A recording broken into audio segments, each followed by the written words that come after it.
And welcome, ladies and gentlemen, to GeekWatch, a subsidiary of the monastery, the open bar of the internet. I am your one and only gaming monk, better known as Mildra, and with me I have 1, 2, 3, 4 good brothers. Ha ha ha ha. We have the man who has many probing questions. Good brother Nephenor. The man making hardcore games for hardcore gamers, good brother Jeremy. The man keeping all of the cards on the table because he is the dealer, good brother JT. And yes.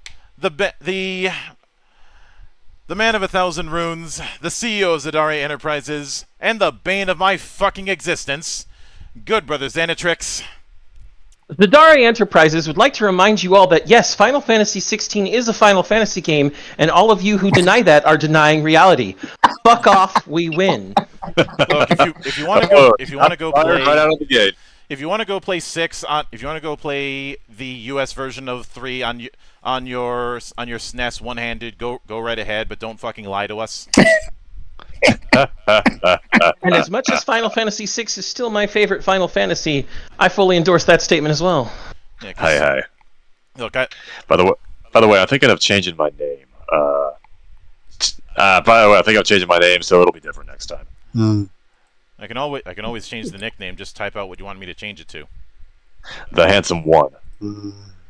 Ah. But Anyway, whoops. There we go. Continue. done. So, with Excellent. Thank you very much. with all the talk of FF16, I figured this is as good a time as any to do a reconstruction, since we haven't done a reconstruction in about 4 months. Something like that. Wow. In fact, let me check here. The last one that we did was all the way back in April. So 3 months. That's still pretty good. Mm-hmm.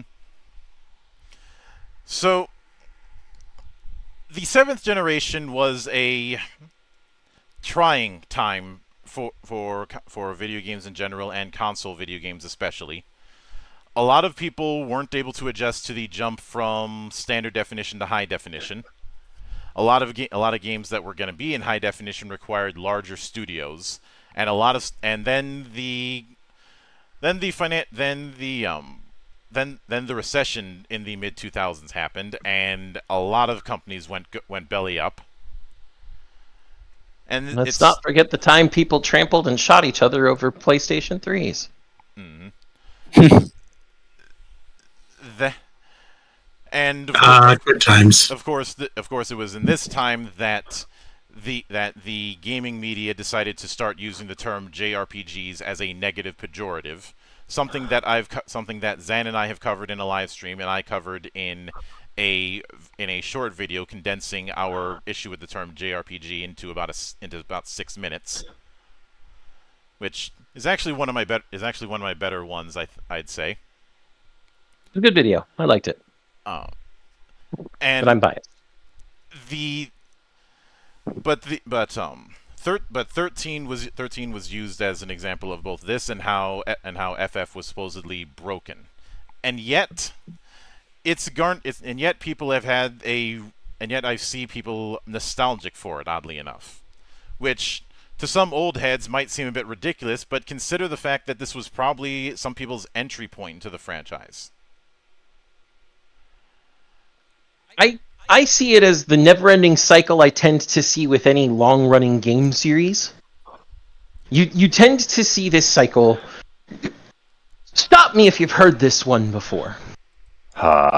Long-established game series suddenly changes art style and tone, and everybody hates the new art style and tone and wishes for the old. Then the next game comes out and the art style and tone shift again, and now everybody's sucking the previous game's dick and hating on the new game. What is the name of these two games? Wind Waker and Twilight Princess? Good job, JT. You fucking did it. I was about to say, do you have any idea how little that narrows it down? Also a good answer. Yeah, I would have know. accepted that one. But I was specifically thinking Wind Waker and Twilight Princess and all of this. This is Damn. this is not just relegated to Zelda or Final Fantasy. We've seen this everywhere. Everywhere. You can go all the way back to the N64 when Super Mario 64 came out. There were naysayers about a 3D Mario game. This is a thing that never ends. And so people shitting on 13 as the new entry because it didn't live up to their expectations from whatever came before are now wishing for 13 because now their new expectations have been broken once again. This is the reason why a while back I put up a bit of a shit post of games that changed their style and pissed off the Grog starter pack. And within that particular post, I'd use the following examples: PS4 Sakura Wars, FF16, Dawn of War 2, Armored Core 4, and Persona 3. And if I was so inclined, I could probably also throw in Castlevania Symphony of the Night. And could have thrown in a lot more too. And I'll throw in a big one in Dungeons and Dragons 3rd Edition. I know all you motherfuckers who talk about how that was the best edition. Do not bullshit me. I saw you complaining about increased healing and dungeon punk art style and all of that.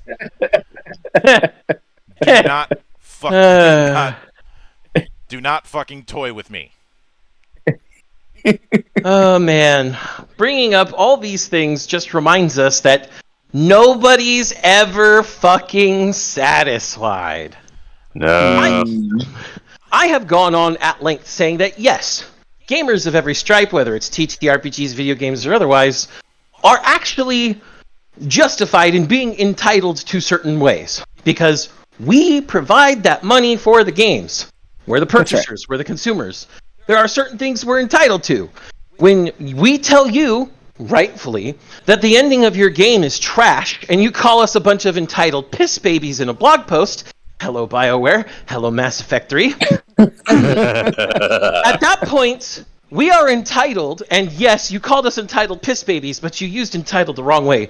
We are entitled to tell you to suck us and give us our fucking money back. That's what we're entitled to do, because you gave us a bad product.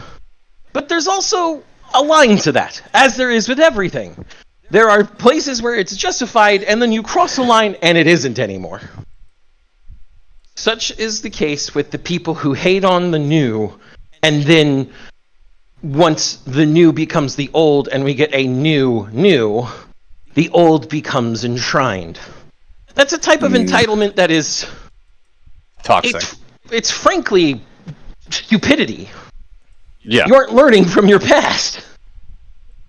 And this is the reason why last week we highlighted sim racing, because if you want to see where that kind of mindset of constantly venerating the old comes in and is embraced, that's a perfect example of that, and that genre is so far behind everybody else.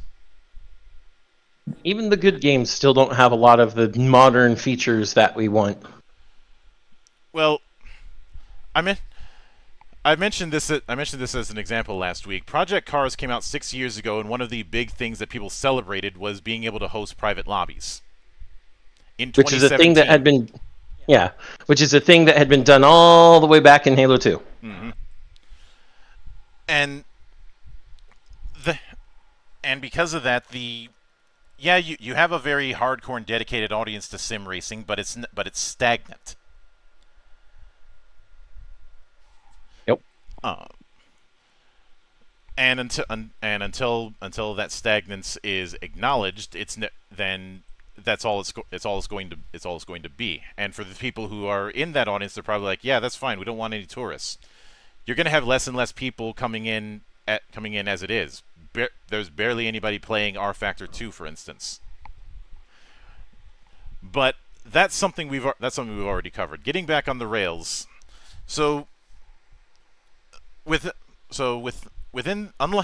There's usually about 3 games each generation, give or take a few. And for the PS3, there was the Lightning trilogy: Final Fantasy 13, 13-2, and Lightning Returns. Each of them are 3 parts of an arc, and each of them is definitely divisive at the time, and still are. Some say that it was a nadir because of how linear they were.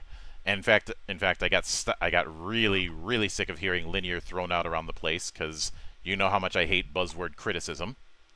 Yep. And I should note that the development behind the scenes for 13 was a mess up until the demo was released as part of Advent Children Complete. And it's not me saying this. This is coming from a postmortem that was in Game Developer Monthly, that was written by, I believe it was either Toriyama or Kitase. Don't quote me on that, because this was years ago.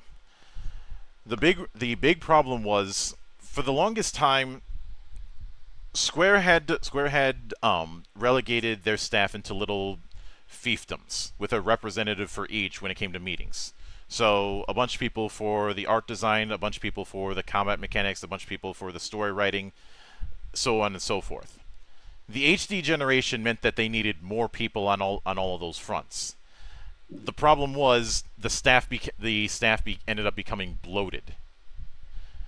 And because of the fact that there were more hands on the grapevine whenever things needed to get done or changed. I mean, I know it sounds like more people couldn't cause that problem, but consider the lines of communication on a team when you're. Oh yeah, I promise you. Yeah. In corporate politics, it's much more complicated. I am curious though, like, why did they feel like they had to add more to their story staff for the? I get it for the HD. I was using story staff as an example of what I mean by segmented groups. Obviously, I don't have the knowledge about who is in what group, but the point is a bunch of groups. And with HD, they had to add more people because of the fact that everybody was starting from scratch. Went with the 7th console generation, and it wasn't until the demo came around, which was essentially a vertical slice, something that was noted was not really a thing in Japanese game development. That was more of a Western concept. But once they put out that vertical slice, everything started to click, and they finally had a direction to go into. Yeah. And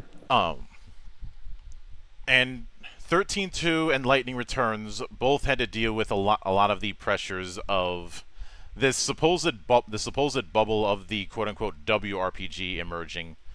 But if you look at the the reason why I call it a bubble is it wasn't really as big of a takeover as say the console style RPG was throughout the 90s and 2000s, because there's really only 2 companies who were handling the majority of the load, that being BioWare and Bethesda.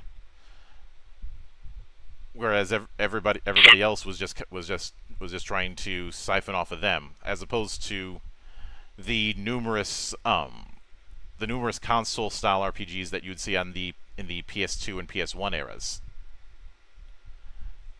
all by a bunch of different companies. I know a lot of people would say that it was mostly carried by Square, but you had Square involved, you had Atlas involved, you had Sega involved, you had Bandai and Namco involved, you had Capcom involved, and so on. Capcom involved. I remember Breath of Fire. Oh. I was considering whether or not I'd do Dragon Quarter for a reconstruction, but then I decided no, it's not. It's not bad enough. It doesn't have enough missed opportunities, which is usually one of our criterion for this whole endeavor. I will acknowledge that the Lightning trilogy tried to do a lot of good things. It tried to innovate, as Final Fantasy always does. Hi. And whether that resonated with people or not, those advancements were still made, and you can still see how they have helped shape later Final Fantasy entries, especially some of the things like the near action type gameplay we got in Lightning Returns, or some of the more granular type upgrade systems, like the like how the Crystarium basically turned into basically became more streamlined for the upgrade system in 15. Mm-hmm. Things of that nature all occurred. The real, I would say, the largest missed opportunity of these three games is that their story line, the thing that is supposed to connect the three games, is not a very coherent one.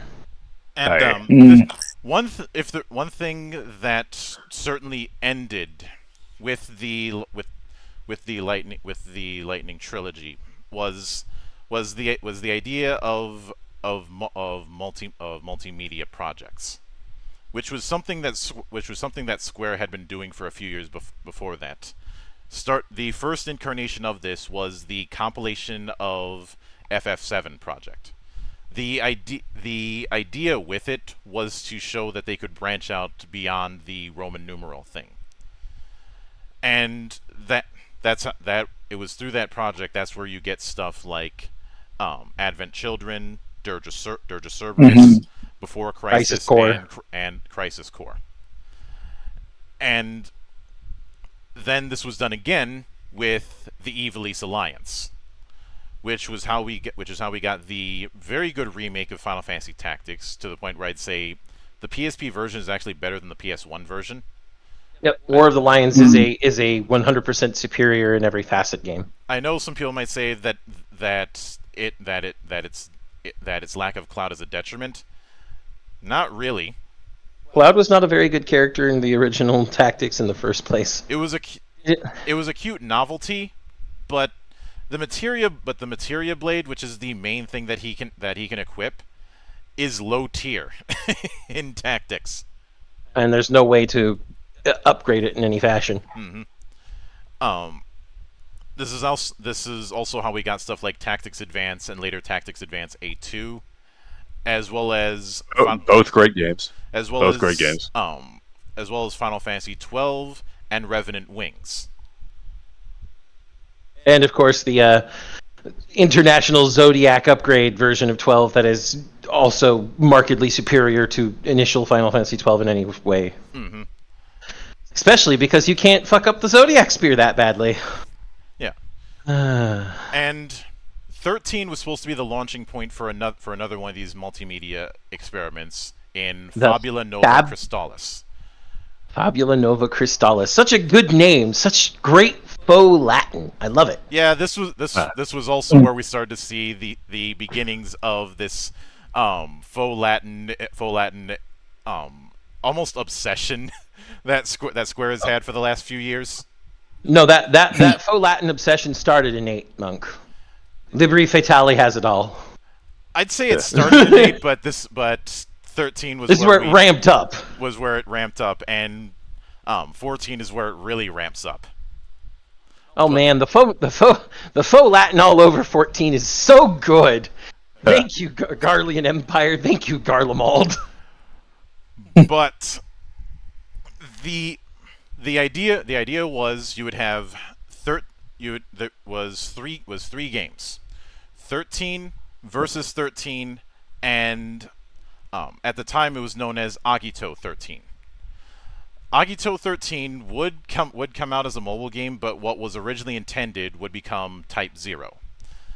Versus 13 went through a bunch of changes until eventually settling into 15, which we will not be covering in a reconstruction.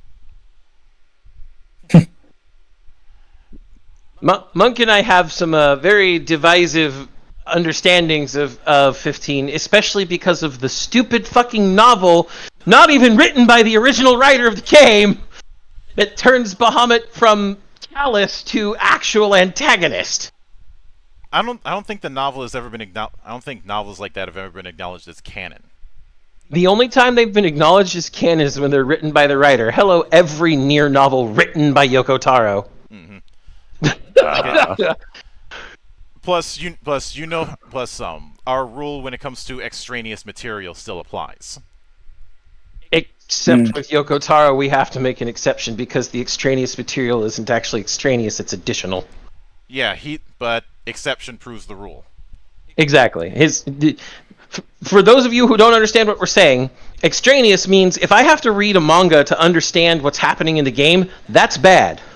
Additional means I can play the game full through and understand the whole thing, and the materials outside of it help to give even better extra viewpoints and context, but doesn't actually fundamentally change my understanding.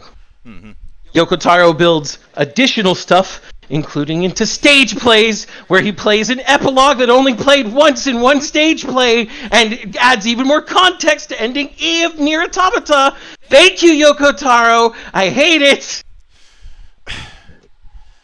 Take a breath, bro. Take a breath. Sometimes I wonder if he stores cocaine in that helmet.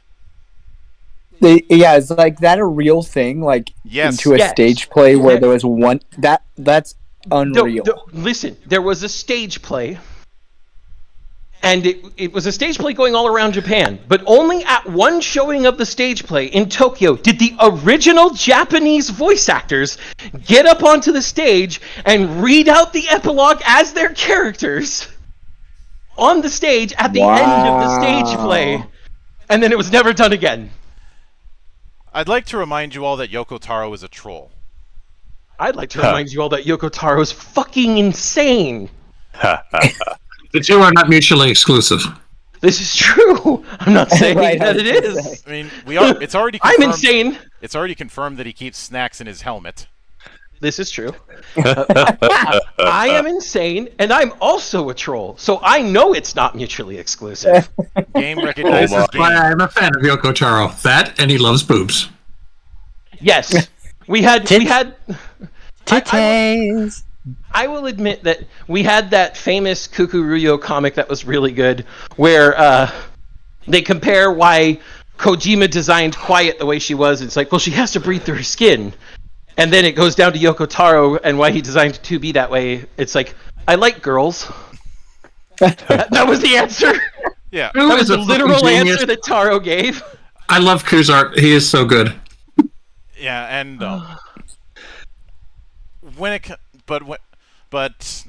after all the tumult when it came to creating 13 and its sequels, that whole multimedia themed project idea was pretty much, I won't say killed, but it was sunsetted, and they haven't really done that since.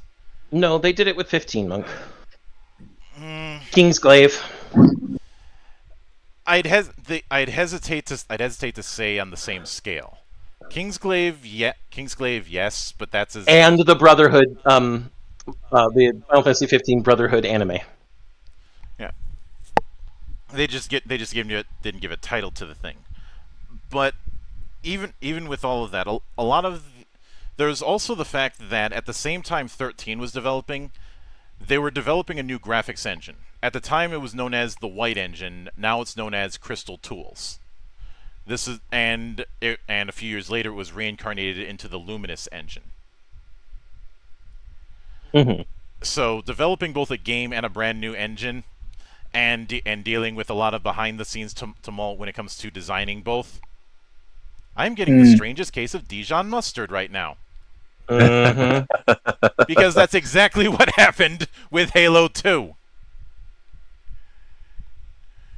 Part of the reason Halo 2's development was such a shit show, by Bungie's own admission, was the fact that they were trying to develop a new graphics engine and a sequel to Halo.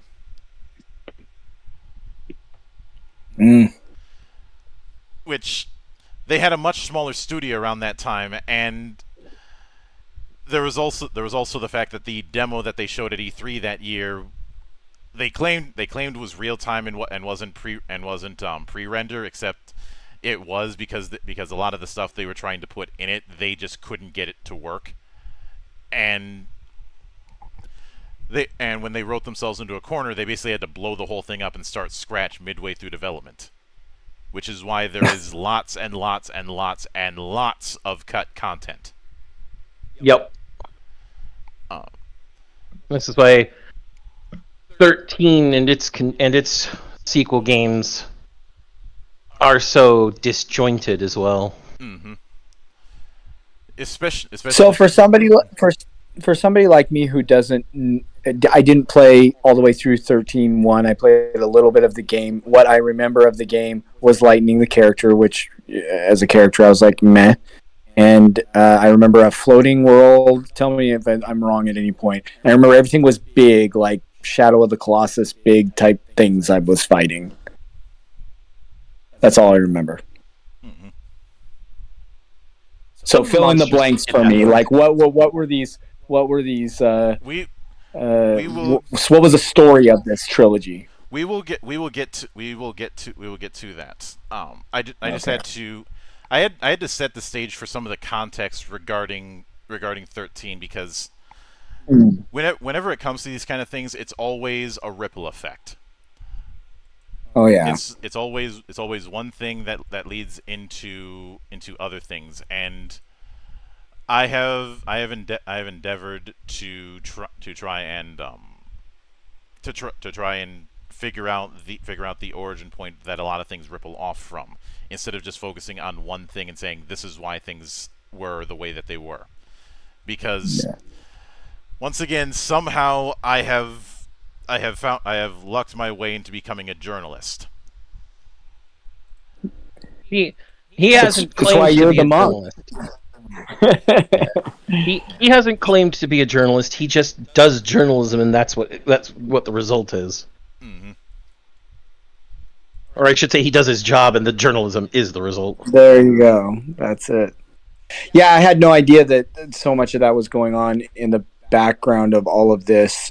Even the WRPG versus JRPG makes me think about so many questions when it comes to that as this was becoming a thing. I didn't realize that was the time frame that people were starting to use JRPG the way it was. And then did that, I don't know, it makes me question which came first, the chicken or the egg, when it came to WRPGs and what was the conversation people were having at that time. I don't remember, to be honest. I do.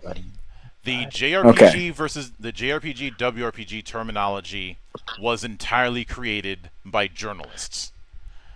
This was not a thing I saw. This was not a thing I saw in any sort of journalism or any sort of magazines. And in the early 2000s, I was were reading, gamers using those terms at that time? We weren't. I don't remember myself. Yeah, you might see it in a forum here and there, but not in the context that it would become in the 7th generation, and definitely not the divisiveness, which a lot of that was due to the fact that in the 7th generation the dominant console was the 360 sales wise, and you had a bunch of people who were simping for that because it was a non-Japanese thing, and that's why I do consider myself validated when Yoshi P made his comments about how he viewed the JRPG terminology that journalists were using as exclusionary. He never said that. He never said he considered it racist. He just said it was exclusionary. Other people claimed that he was saying it was racist. No. Though in a roundabout way, some of the stuff that G4 was pulling definitely was. Yeah. But that was back when, edgy humor was allowed, Monk.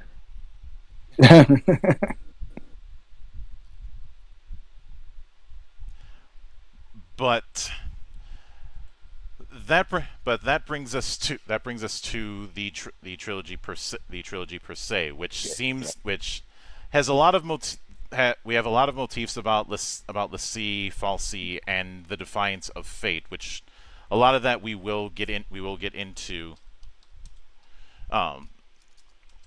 tonight. But before all that, as is tradition, let us have a go. Mm-hmm. So, I think the first thing that we need to address is our attempt at doing a trilogy, which is the reason I wrote the Lightning Collection, because they don't feel like a trilogy. In the same way that, say, Halo 1 through 3 feels like comes off like a trilogy. I'd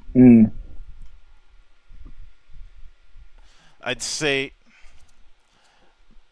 even though it wasn't intended as such, Mass Effect 1, 2, and 3 can come off as a trilogy.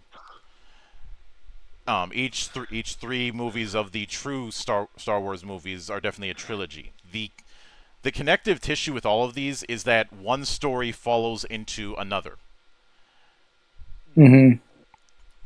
Whereas, due to the way the story flows from 13 to 13.2 and then to Lightning Returns, none of it really feels connected. They feel like... It would feel like 3 books in the same universe featuring characters you've seen before, but still 3 different stories in them entirely. I would say, imagine reading 3 different Conan books, and despite them being billed as a trilogy, it doesn't come off as such. Or, I've got a better way, Monk, because there's actually a series of games that people commonly consider a trilogy that I don't even think the developers have called a trilogy per se. Dark Souls 1, 2, and 3, while being numbered Dark Souls 1, 2, and 3, don't feel like a connective trilogy. The reason they're all Dark Souls is because they're built on the same skeleton of what makes Dark Souls Dark Souls. But they take place in different locations with different people, just with a lot of the same themes, and it's not a connected arc of stories. I suppose another example I could use is the vast majority of the Legend of Zelda games and the endless debates that are born from people trying to connect all of the games into one cohesive story. Yeah. The only games we know are actual direct sequels are Majora's Mask and the new Tears of the Kingdom. They're direct sequels to the games that came before them. I myself do ascribe to the split timeline theory. I mean, it's been confirmed in the Hyrule Historia, so Right. Yeah. But the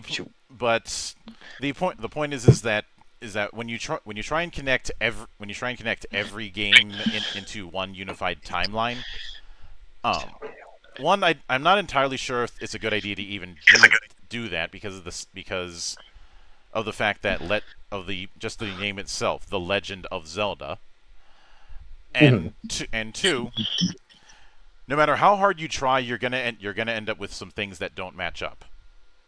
Yep. And That's why Sega hired a lore specialist for the Sonic franchise. Who the hell wants that job?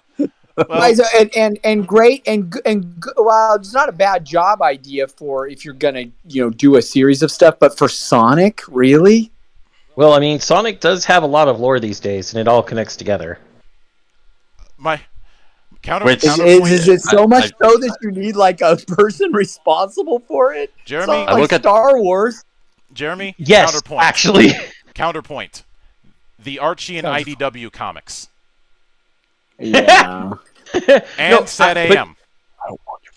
Well, I mean, but even not looking at those external things, if we look at just the Sonic franchise games, games that have lots of lore in them, actually.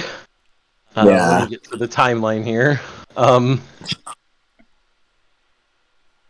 But getting back on the rails, the point is that the 3 games that we have, and the overarching story within them, there's attempts to bridge them together, but the only one, but all of them feel very tenuous. 13 has the whole thing of dealing with the the whole cocoon and pulse threats, and the bigger mystery regarding the purge. 13.2 deals with takes place in the aftermath, and the big mystery about that is stopping this end of time from this chaos. And Lightning Returns seems to be about dealing with the preserving the world that was for whatever new world is going to come, because the world is going to be ending in 13 days. And in a lot of cases, the number 13 gets used a lot, but it's not used with any thematic consistency. It's just used to be there. Because FF13 was doing two stories. The events that happened after the Purge incident on the train, and the events of the 13 days leading up to it. And this is not a new concept for FF. This is not far removed from, say, the fact that half of 10 is a flashback told from Tidus's eyes. Mm-hmm. But but you're jumping back and forth in between chapters.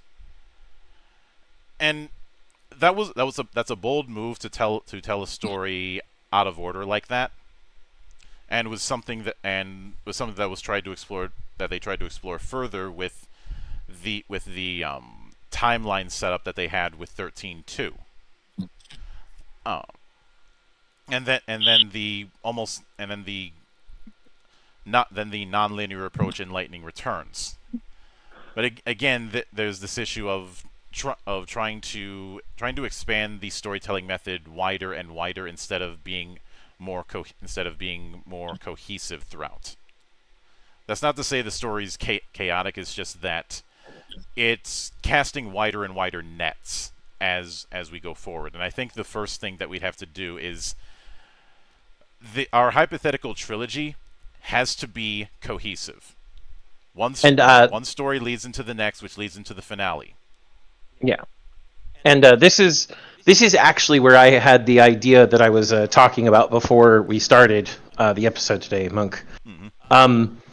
Especially because of the way that we saw the game's party systems and character focuses change. I think we can actually take that to our advantage. I think that because this is called the Lightning Collection or the Lightning Trilogy, obviously our focus character should be Lightning. And yes. What I mean by this is, as we go through the arcs of the game, I mean, the first arc, we can say that Final Fantasy XIII by itself probably had the most cohesive story. It also had, your ensemble cast, mm-hmm. And while there was somewhat of a focus on Lightning and her issues with Sarah and all of that, we also, had the things with, like, Snow and Sarah, which was a big conflict for Lightning. And we had the I think the other beeline plot was Vanille and Fang. Yeah. If I'm being honest, Saz and Hope kind of just felt like backseat. But be that as it may, I think that the first arc, we're focused on Lightning, but there is, while not necessarily a wide cast, an ensemble cast helping to support her. When we move into the second part, I think the ensemble cast should start, essentially being cast off like layers. Because I think that the idea of Lightning being groomed into a savior of humanity is still important to her arc. Mm-hmm. And so when we get to the final arc, this should be Lightning has come into her own as that savior, and instead of her supporting group supporting her to finish things, she is instead saving them and dragging them with her to the end line. So that the dynamic has shifted from being pushed up from behind to her dragging people forward. Yeah. I've seen some people try and claim that Lightning was Toriyama's Mary Sue. I do, but I don't really see it that way, especially given how we've approached the term Mary Sue. She's not a Mary Sue. I've also seen some say that she acts akin to Cloud, and I do know that they were drawing upon Cloud in some of the early design phases. Yes, and people made the joke that Cloud's Advent Children face looked like Lightning's face, which isn't true. That was actually a very clever Photoshop for the time. So I have a devil's advocate question when it comes to how they decided to do the trilogy story-wise, which seems really disconnected. Final Fantasy as a series has done their individual games with very individual game play, and I know we haven't talked gameplay or mechanics yet, but was that a factor in how you think they decided to do these very disconnected stories, just because they were going for a certain gameplay in each of these? Or was that not a factor, or should it have not been a factor? I don't think that there was a plan to do a trilogy from the get-go. I think it stumbled into that. Yeah, I'm pretty sure they were flying by the seat of their pants. Yeah, yeah. Because truth be told, most projects with rare exception, do not build themselves around being episodic trilogies or the like. Most of the time, what happens is you have one entry, a few potential nuggets if you want to go forward, and if the opportunity comes to go forward, then you take those nuggets. But that's as far as it usually goes. I know I mentioned Halo as far as a trilogy, but with Combat Evolved, when that came out, Bungie didn't even know if it was going to be successful, or for that matter, if the Xbox was going to be successful. And in the documentary where they talked about it, they said when it hit and hit big, they knew they had to scramble. Which is saying something, given how the original Halo jumped through 3 playstyles during its development. Mm-hmm. Originally it was going to be an RTS, then it was going to be a third-person shooter, and then they settled on an FPS. It was also supposed to be a sequel to Marathon, but getting back on the rails. Because I really, really, really don't want to go down the Marathon rabbit hole yet. I don't have enough alcohol. Marathon Infinite, anybody? Let's not and say we didn't.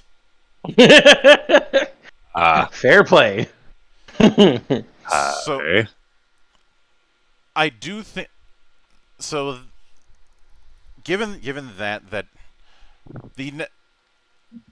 we'll dive into. Actually, I'll save that particular part for later, because the other thing that would need to be established, since we're focusing on cohesion, has to do with both battle system and advancement systems. One last thing before, just to give people an example of what I mean by this story arc I've given Lightning all of a sudden. The original Star Wars trilogy. Luke Skywalker starts with some large ensemble cast helping him. The cast starts getting shaved down as they're separated in Empire. And then he is a Jedi Knight, technically Jedi Master, by Return of the Jedi. And while, yes, he is technically helping Leia and Han with their goals, his journey is altogether separate from theirs at that point. Yeah. Yes. Correct. And so that's this, but he still manages to drag them with him to victory. That's the if you're going to call if this is a Lightning story, then it has to be her hero's journey.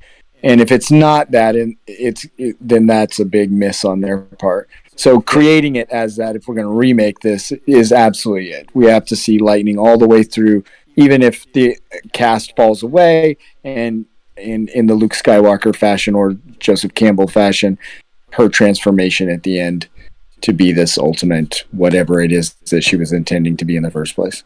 Yeah. And so with that, stepping into gameplay and advancement, go ahead, Monk. So 13 had the ATB system that we know, We also had that demi class set up in the form of paradigms. Oh, right. Which the individual class was important, but also the combination of them was important because the combination could create a passive benefit that would help you. Yep. The synergies. One of the big ideas with it was that the ATB gauge itself would expand as you developed, because higher tier effects would take up more of the gauge. It was essentially turning the ATB gauge into an action point system. Yep. For example, fire would take 1 segment, Fira would take 2 segments, and Firaga would take 3 segments. A lot of characters late game would have some sort of uber attack that would take the whole segment. In Lightning's case, it was Army of 1. Yep. There was also the TP gauge, which would slowly develop and was far more important to the Eidolon system, which was your means of summoning.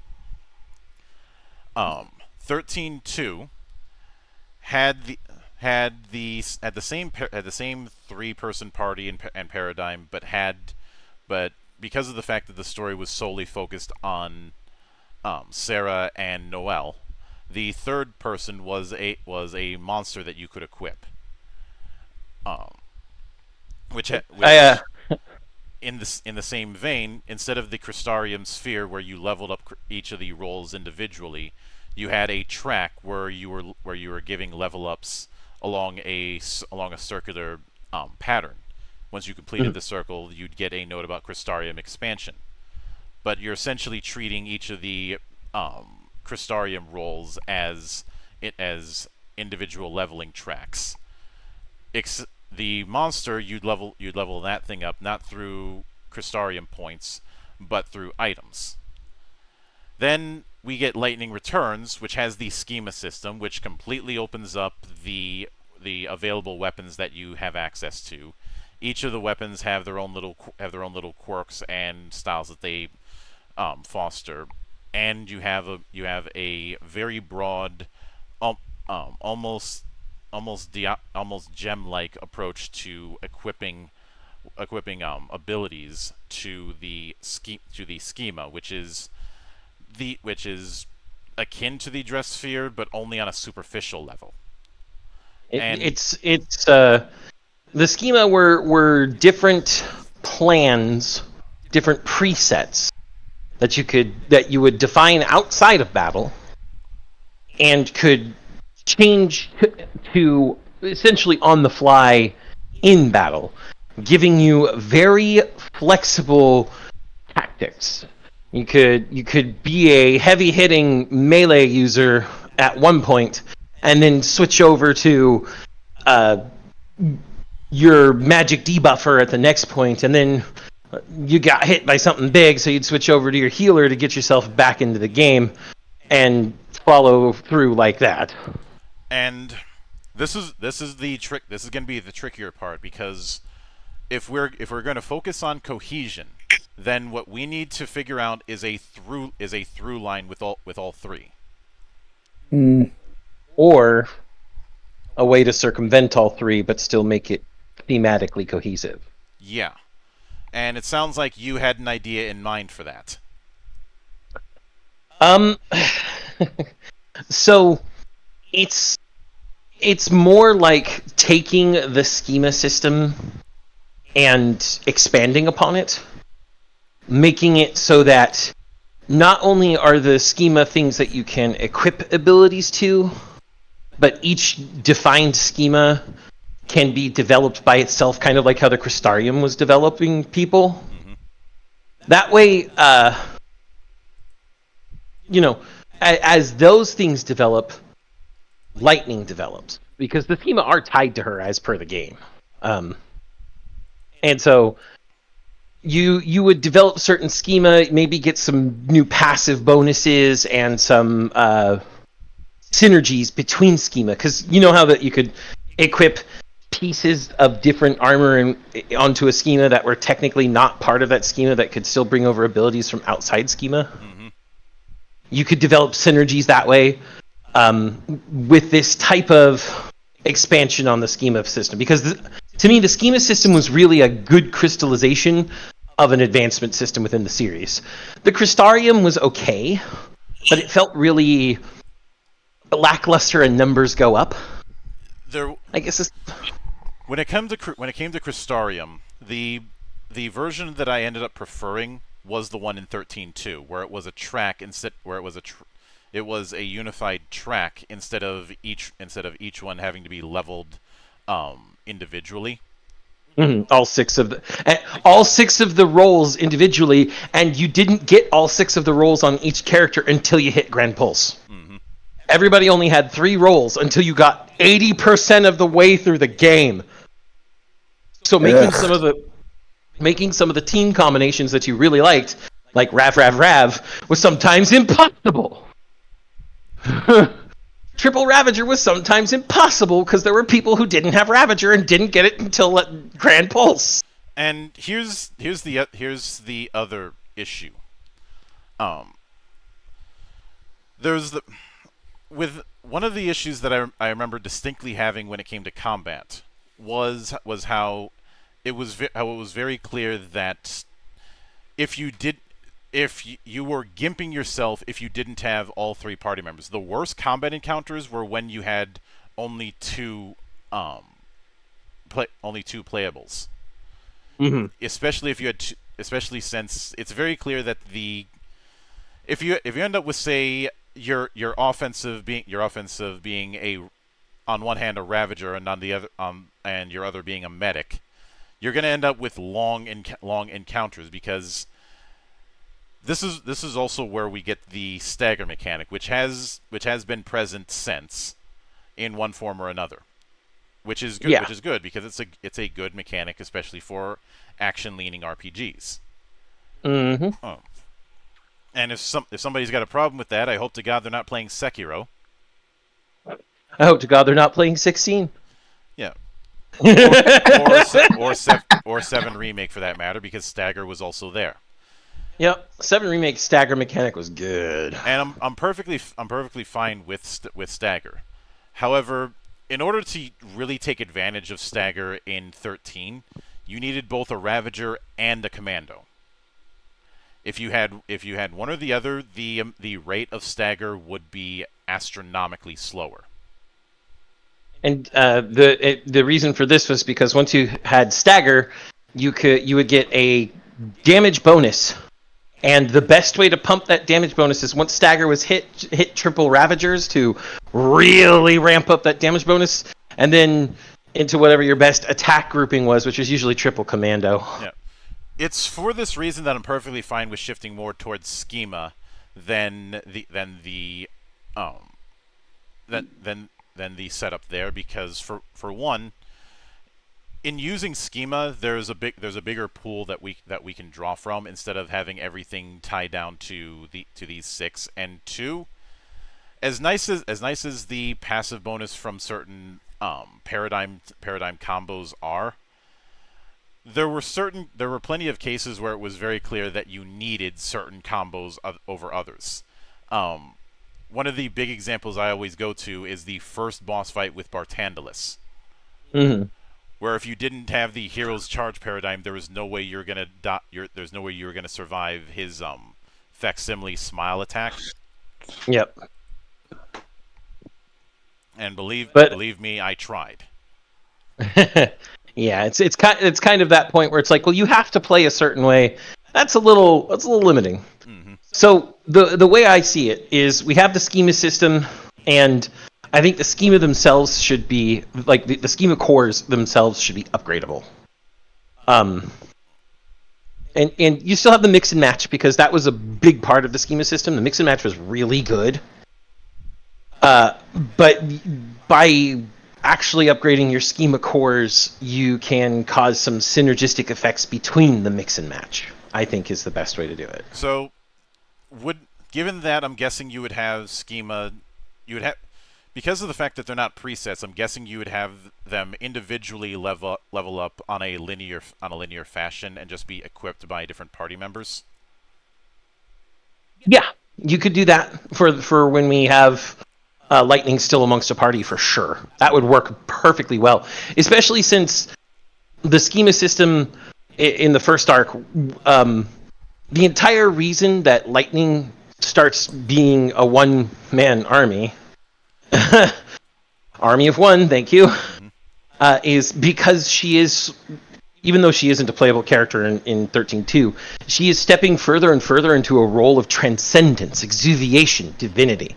She has stepped out of humanity by the start of 2, Which and is firmly outside of humanity by 3. Well, a by lot of Lightning people Returns. were making Valkyrie jokes with her appearance in 13.2, so you're not far off on that. Oh, I know. I mean, remember that the whole thing behind Boonevels, or however you want to pronounce that fucking name, wanted to make her the next Etro, literally making her a goddess. So this whole idea of her starting with maybe only a couple schemas she can flit between, and the whole party does that, is a good thing. But as we go on, I think that more and more schemas should become open to her until she really is that army of one. Mm-hmm. And to that end, there is the one of the big issues that I remember was when it comes to her arc throughout 13, she has this very standoffish attitude, and then that suddenly shifts in 13.2 and in Lightning Returns. I think the reason for that, if I remember correctly, was because Sarah was finally recovered. The entire reason she was so fucking pissed through 13.1 is Sarah was crystallized as a fal'C, and she didn't know how to get her back. Mm-hmm. And also blamed Snow for it, because of course she blamed Snow for it. Well, I would say if there's any as far as doing the hero's journey, there are a few things that we can kind of build around. It's tricky to do the hero's journey with someone like Lightning because most heroes using the monomyth method are very fresh-faced. Lightning isn't. Yeah. Even before that, she's a member of the Guardian Corps, which is akin to I'd say the Guardian Corps is akin to a National Guard. Right. Mm-hmm. Right, I remember this. A National Guard or a militia. The army proper would be SciComm. Mm-hmm. Okay. But yeah, so she was already advanced in her rank within that guard already, right? If I remember right. Yeah. So she's not starting. She's definitely not the monomyth. She had the setting out on an adventure. She had the rank of sergeant. Okay, got it. And that's what makes it kind of tricky, because since we brought up Star Wars, you can still play that. You can still play that out if she's presented with a problem, and her problem is something that she's never faced before, and she still has to go on the aspect of the journey where she has to find information and or a sage to reveal information that will eventually lead to her transformation. If it's something she's never encountered before, and I don't remember the story or how it worked. That actually is kind of what happened at the beginning of 13, when everybody was turned into Lacies by a fal'C. Mm-hmm. An issue she had never encountered before. Right. Because the fal'C are essentially machine gods. Okay. Deus ex machina. Quite literally in this case. Quite literally, yes. Hello, orphan. But I would say that the the fact that she's had, you know how we talked about an Atlas complex when it came to Rey way back when we did the Star Wars reconstruction. Mm-hmm. I do think that's something to build around, this idea that the exterior that she puts on is more of a front because of the fact that she's had to act as elder sister and an all but named parent to Sarah. And basically had to have the whole world on her shoulders. Yeah. Yeah, even to the point of taking on the name Lightning, which isn't her birth name. Her birth name is Claire. Mm-hmm. Claire Farron.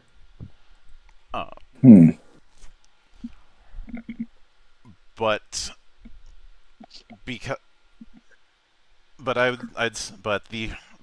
I'd say it's more of, I'd say more as she develops, she learns that she doesn't have to have that mask, because the whole reason that there was the conflict between her and Snow is her not approving of Sarah getting hitched. Yeah, she didn't think Snow was good enough to get married to. Mm-hmm. And to be honest, he kind of wasn't at the time. It took the adventure through Final Fantasy 13 to make him worthy enough. Yeah, because he's described as a bit cowboyish. He certainly is somebody who has more heart than head. So which is why he's the one with the defense the defense paradigm first. Mm-hmm. But I do think that's the arc that should be built around. As far as the whole managing a party thing, I actually think that because of the approach of whittling off the cast, I actually think the only person who should be playable in this is Lightning proper. Okay, that's a good idea, and I can already hear it in the distance. Final Fantasy's supposed to have a party. That's why 16 sucks. I can hear it in the distance, God. Monk. I'm drinking their tears. Grognard tears. The best booze money can't buy. Well, a lot of Final Fantasies do this too, where the party changes over time. So, is that also a possibility where Lightning is the consistent, but her party just fades in and out, and maybe some characters come back, but overall it changes over time to an ultimate thing in 3? Because I'm guessing that we're going to have her as a playable character in 2. Not that's so bizarre to me that this is a Lightning trilogy / collection and she's not even playable in the second game. The approach that the reason why I'd want to go with her being sole playable is twofold. A big part of my philosophy when it comes to this sort of thing is the more customizable each individual character is, the smaller the pool of playable characters there has to be. This is the reason why you're going to have not a whole lot of customization in characters in, say, the Suikoden series, because you have to have so many damn players. It's also the same reason why you are not going to see as much customization in individual characters in something like, say, Chrono Cross. I knew you were going to bring up Chrono Cross. Yeah, because I stand Chrono Cross in this house. I know, and I was thinking it for like the last 2 minutes, and like he's going to bring up Chrono Cross now that he just brought up Suikoden. Whereas a game that only has 1, 2, or 3 playable characters, you're going to have a whole lot of individual customization because you can get away with that. If we were to have that full alternating party with the schema system that we've developed, it would end up collapsing under its own weight. Okay, that was my next question, was will the schema system take her through 3 games of Arc? Hell yes. That is absolutely. It's a very customizable system, And like in just Lightning Returns alone, there. Not only are there a bunch of cool different combinations you can get to get some really unique effects and really complement your combat style that you're drawn to. The way the schemas work is they also change the way that you aesthetically look when you change items and stuff. So it's basically a transform into different armor and weapons. And I remember very distinctively this one time where you can get a full-on fucking Secret Service suit, tie, and glasses sword. So That's yeah. Not I only- mean that. Then I'm all about that. We're talking about a visual medium when we're talking about video games. It's not just like a role playing game or TTRPG where it's just theater of the mind. So having that type of stuff along with it, kick ass. Yeah. and the schema system was definitely made for that. In fact, I would say that the schema system is kind of what may have influenced Stranger Paradise, funny enough. Even though that was made by Team Ninja, I'm pretty sure Square Enix had a lot of input. So, I'm pretty. Whenever you have those kind of situations, it's always a collaborative affair. I mean, this isn't the first.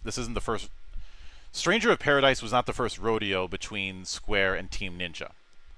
this is true. They had also worked on Dissidia Arcade, aka Dissidia NT. Yep. Oh. But the schema system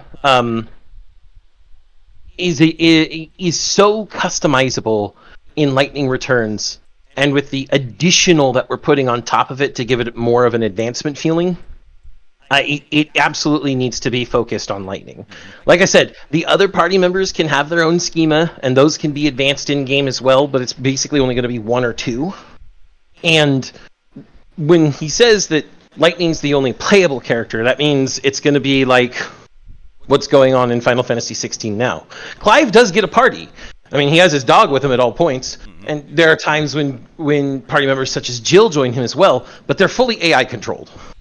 They are in the case of 16. You can give certain orders to them in a different menu, but it's not like you're going to have full control of them. Yeah. Yeah. And so that's the idea going with these guys as well. And yeah, there's stuff like Trinity Souls of Zilal that had the ability to switch between party members, but Zilal that game wasn't trying for the same level of complexity that we're trying. Yeah, and if we did want a more customizable swapping around like that, the gameplay loop would have to change. It would also because the thing is, we wouldn't want it to get too overwrought. I know some people would be like, but that means more customization, so more personalization. You can go too far with that. Yep, analysis paralysis is a thing. Or customization for the sake of customization. Then things become frivolous and there for no reason. And why? There's a reason why, despite me finding the lore fascinating, the Elder Scrolls is my whipping boy. Everything boils down to Stealth Archer. Yeah. there's a whole lot of customization. There was the custom class setup in Oblivion. There's the freeform skill advancement in Skyrim, but so much of it does not matter. It's so inconsequential that most people don't really experiment with anything except what's most efficacious. And what's most efficacious is to fuck around with alchemy until you can make potions that up your enchanting, and then use your enchanting to up yourself for more alchemy, so you can make better potions back and forth until you can make huge ass enchantments on armor and weapons, and then Stealth Archer, because it is absolutely the most efficient playstyle.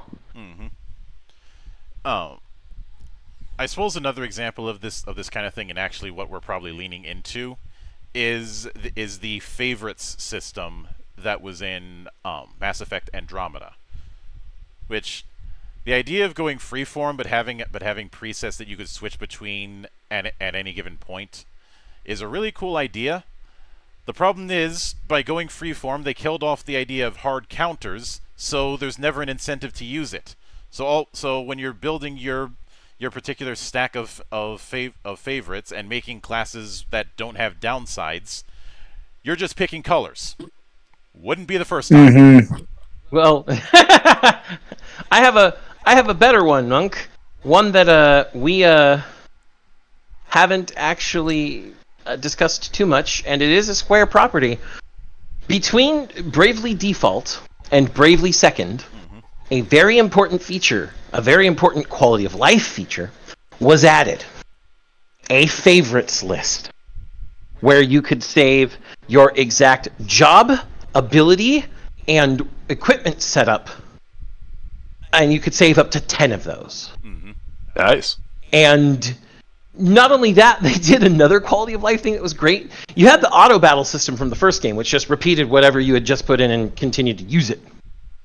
The auto battle system in Bravely Second had what was known as the command set system. There was the repeat list, which repeated whatever last actions you input the last time you were in battle, and 3 command sets you could define and save, so that those commands are what you would want to use no matter what. And it wouldn't matter what you had used in your previous battle. If you used command set B was being used. Yeah.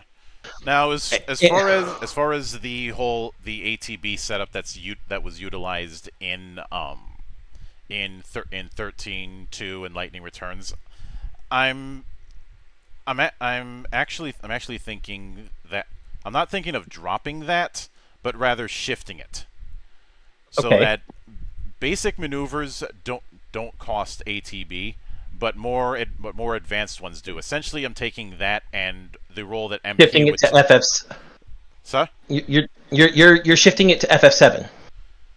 FF7 remake specifically. In a sense, I'm limiting it to that it constantly generates, but it's only expended through what could be considered advanced abilities. So a basic attack isn't going to drain it, but casting fire or using launch, that might. And that is exactly what happened in FF7R. In FF7 Remake, your ATB constantly fills, and the only things that drain it are things that aren't basic maneuvers. Using an item drains it, using magic drains it, using certain special abilities drains it, but your dodge, your block, your slash, no. All of those are free. So, yeah, you're basically transferring the Lightning Returns ATB system to the 7R ATB system. Now, the other angle is the relationship between Cocoon and Pulse. I do still want to maintain that the gods of both Cocoon and Pulse, Orphan and Bunavelze, are both trying to bring forth their parent. The problem is they're both doing it in a way that is where they don't have the full info. Was Bunavelze the god of Pulse? I thought Bunavelze was the parent god, the one that is in the final game. Once again, this was the problem with there's a lot of lore within the 13 era. It's just that it is not cohesively presented. Yeah. And yeah, Bunavelze was the parent of Cocoon and Pulse. And I think Pulse was the name of the god of Pulse. And then there was Etro and Lindsay as well.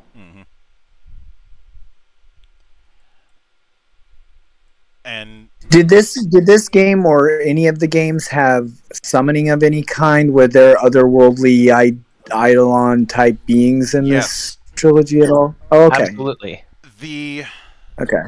whenever this is where you get to the concept of l'Cie, which I mostly want to keep because I do enjoy the concept.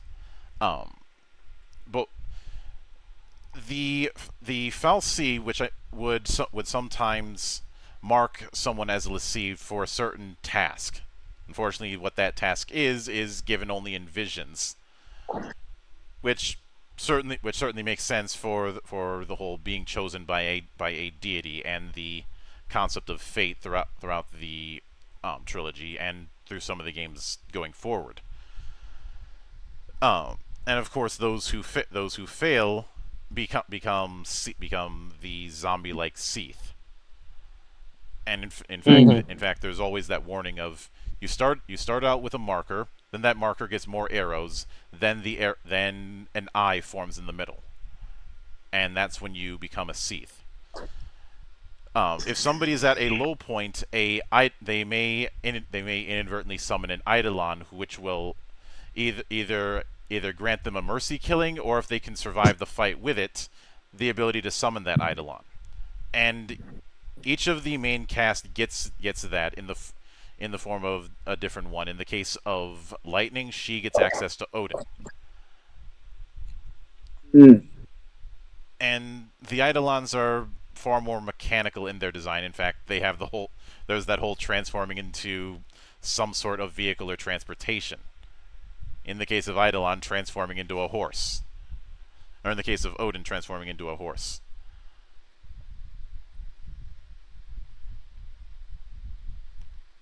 And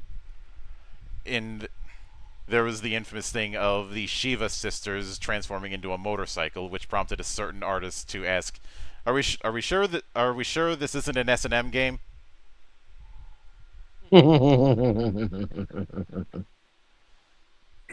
Hey I guys, kind of, I'm now gonna. that you mention it, remember the horse thing from Odin. That was Lightning, right? Mm-hmm. Yeah. I'm gonna call it a night, guys. All right, man. Stay All right, stay JT. frosty. See you guys. But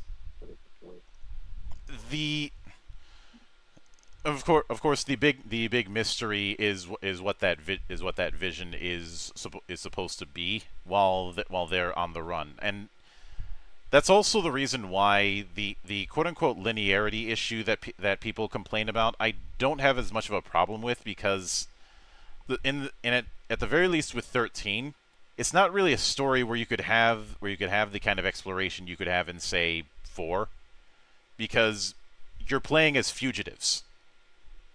You are fugitives on the run. It'd be like asking for an exploration phase in say, well, The Fugitive in terms of the film. Yeah. Or stopping at a camp in Running Man. And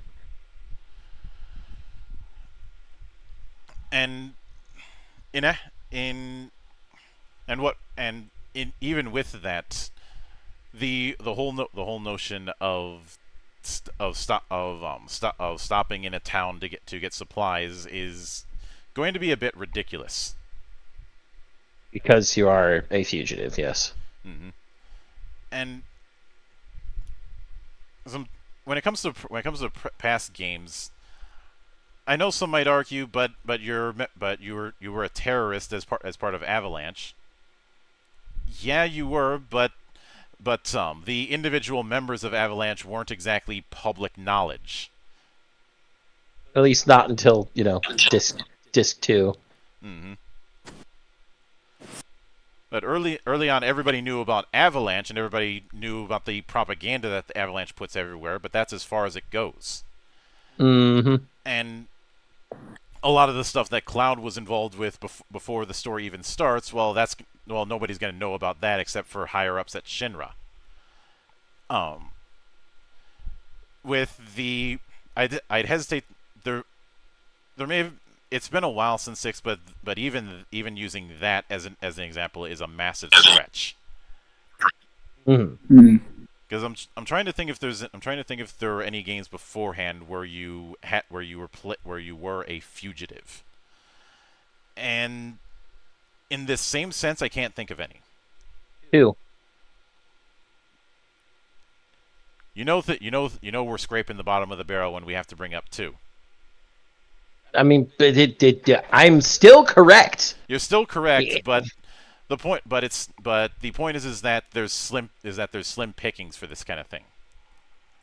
Yeah, I mean, there are points within some Final Fantasies where you become a fugitive. Final Fantasy IV, you become a fugitive partway through the story. Final Fantasy 5, once you get to the second world, you're a fugitive because of Extep being one of the biggest rulers there, but only in that particular section of the second world. But starting as a fugitive is rare. Mm-hmm. So, And trying to maintain that through an entire story arc is just challenging, number one. And number two, I don't know if that makes for fun gameplay to be constantly running. you can get away with that in a 90-minute movie, but a multi-hour RPG, Right. not so much. Right. And there is one thing from 13 that I really want to address because I feel it needs to be dealt with, and that was how weapon upgrading / getting items was handled. Okay. Namely, the fact that instead of getting gil from monsters you beat, you would get things that you could sell off for gil. The problem was those same things were also how you upgraded your weapons, and your weapons upgraded on a very granular process. Mm. Now, personally, I've never seen the point in having a level up your weapons thing when you're eventually going to replace that weapon with a new weapon tier as you go on. That's how the trinity of the console style RPG sandbox has worked since day one. Mm-hmm. Yeah, leveling in the similar fashion of the schema system that you guys are talking about. How there's maybe a visual aspect to it. If you're leveling your weapon, if it's changing the weapon, meaning I'm doing something or forging the weapon anew, but just as a plain leveling thing, that's silly to me. Unless you're actually creating something new out of the weapon itself, and therefore it looks different, has different abilities. Maybe that's not a bad thing. Mm-hmm. Now, I am of the approach that I'd rather take when it comes to this whole weapon upgrading thing is, instead of leveling up the weapons, this was a case where you didn't need to reinvent the wheel. Just new weapons show up as you progress. Sure. And as far as some of the crafting setups that we're tooled with, this isn't really that kind of game. So I'm perfectly fine with scrapping that and just having it that you just get gil. Like, I know some people might say that it's more realistic to get things that you sell off for gil, but that's just adding an extra step that isn't necessary.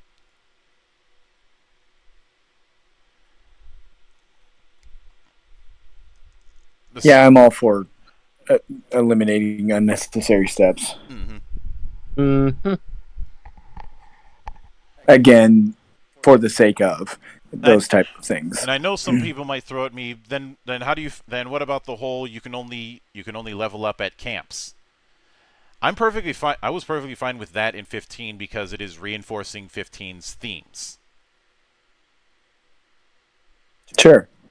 Because it's not just the leveling up at camp that you're doing, but also getting your buffs through whatever recipe that Ignis has come up with that week. That's right. The crunch can't be separated from the fluff, and if it is, then it's like for the sake of. But if it goes along with it, then great. Because this is the reason why despite some people raising a fuss about it, um, I do appreciate the biggest strength of 15's story was the camaraderie you have with Noctis and his retinue. Yes. And it is drawing upon a lot of the adolescent adventure kind of films that were all over the place in the 80s. The most blatant being Stand By Me, to the point where that ended up being the theme song, or at least a cover of it. And Yep. literally the first scene after that little in medias res segment is the whole party pushing the regalia, your car along a highway. Because doing the whole road trip motif. Road trip, right? And as far as who wrecked the car, it's never stated, but I blame Prompto.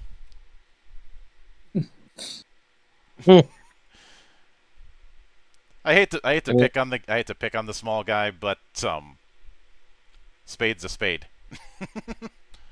Yep. But given all of that, one question I would have about Schema is: would you name them after classic? Would you name and build them around classic jobs? Maybe a few of them. Maybe the most iconic jobs. So like Dragoon, Dark Knight, and the like. Dragoon, Dark Knight, Black, White, and Red Mage, that sort of thing. Mm-hmm.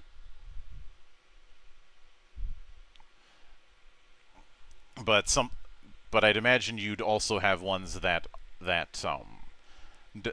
don't fit in the classic naming conventions.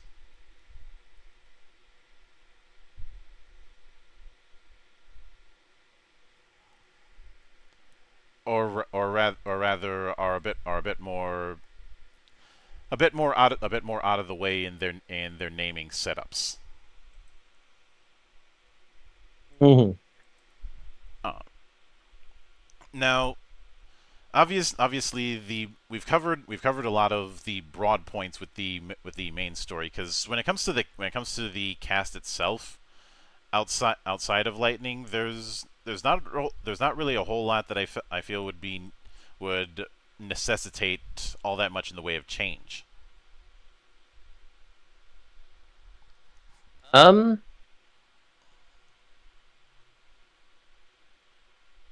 I can think of maybe one. What? Hope. Yeah.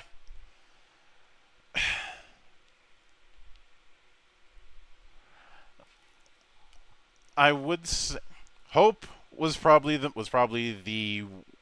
more annoying in 13. He got better in 13 too. And I don't count Lightning Returns because that's not technically Hope. That's not Hope at all. Nope. It is Despair. Final Fantasy has led me to despair. Zetsposta. Okay. All right, gentlemen, I gotta bounce here. I am starting to fade. No worries, Neff. Stay frosty, man. Peace. See you later. I gotta run and grab my son.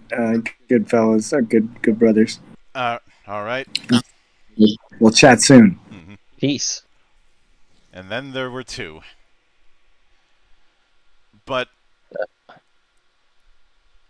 the whole thing of him wanting revenge on Snow and ends up way overstaying its welcome. And yeah, I get that some of his annoyance is coming from him being the youngest member of the cast. I feel like any of his interactions with the cast in the first game they detract from focus, which is not good. I'd say the best interactions that he had where it seemed that he seemed to be acting as kind of the little brother to Lightning when they were separated, Mm-hmm. and I think because of the amount of attachment he had with his mother. The approach I'm thinking of going with instead is him looking to find someone to fill that void, and seeing Lightning as that. Mm-hmm. Which I think would add a bit more focus.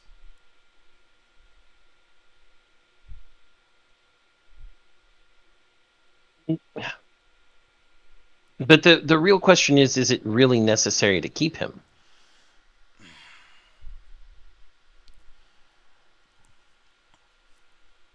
Temporarily, yes. He does play a bit of a supporting role in 13-2 when he's a lot older. But Monk, this is where we now have to ask the question: exactly how much of the story are we keeping? Since given the focus that we have, I honestly think that there's two characters who I feel are a bit too removed from Lightning's story if she's going to be the focus, and that would be Saz and Hope. Yeah. Because Sarah, we obviously have to keep. Mm-hmm. Snow, same thing. Mm-hmm. But Saz's reason for being along, it's just another, as well as Hope. They just happen to be people dragged along when it came to the purge. So they're related to in the wrong place at the wrong time. But that's not strong enough for something that's going to be so character focused. Yeah, and I don't think we need either of them. Yeah, and Vanille and Fang, because of the fact that they're meant as the perspective of Pulse, they're necessary. Yes, absolutely. You have to be able to rectify the viewpoints between Cocoon and Pulse. Mm-hmm. So having Vanille and Fang is necessary. And I actually would say one of the things we do fairly early on is less time on Cocoon and more time on Pulse, or at the very least have it 50-50 instead of 80-20. That would be useful.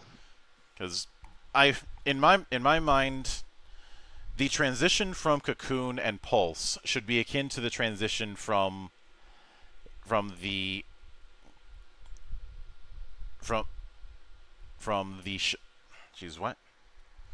Pillar of Autumn to to Installation 04. Okay. I believe that was the installation number. Because in Pillar of Autumn, the fights in that are akin to the fights you'd see in Marathon, very corridor based. Mm-hmm. Then you get onto Halo and fights start opening up, and the possibilities of those fights start opening up. Yeah. Am I saying that I would treat Cocoon as a glorified tutorial? Not necessarily. But there is the idea that things far more open up once you're on Pulse.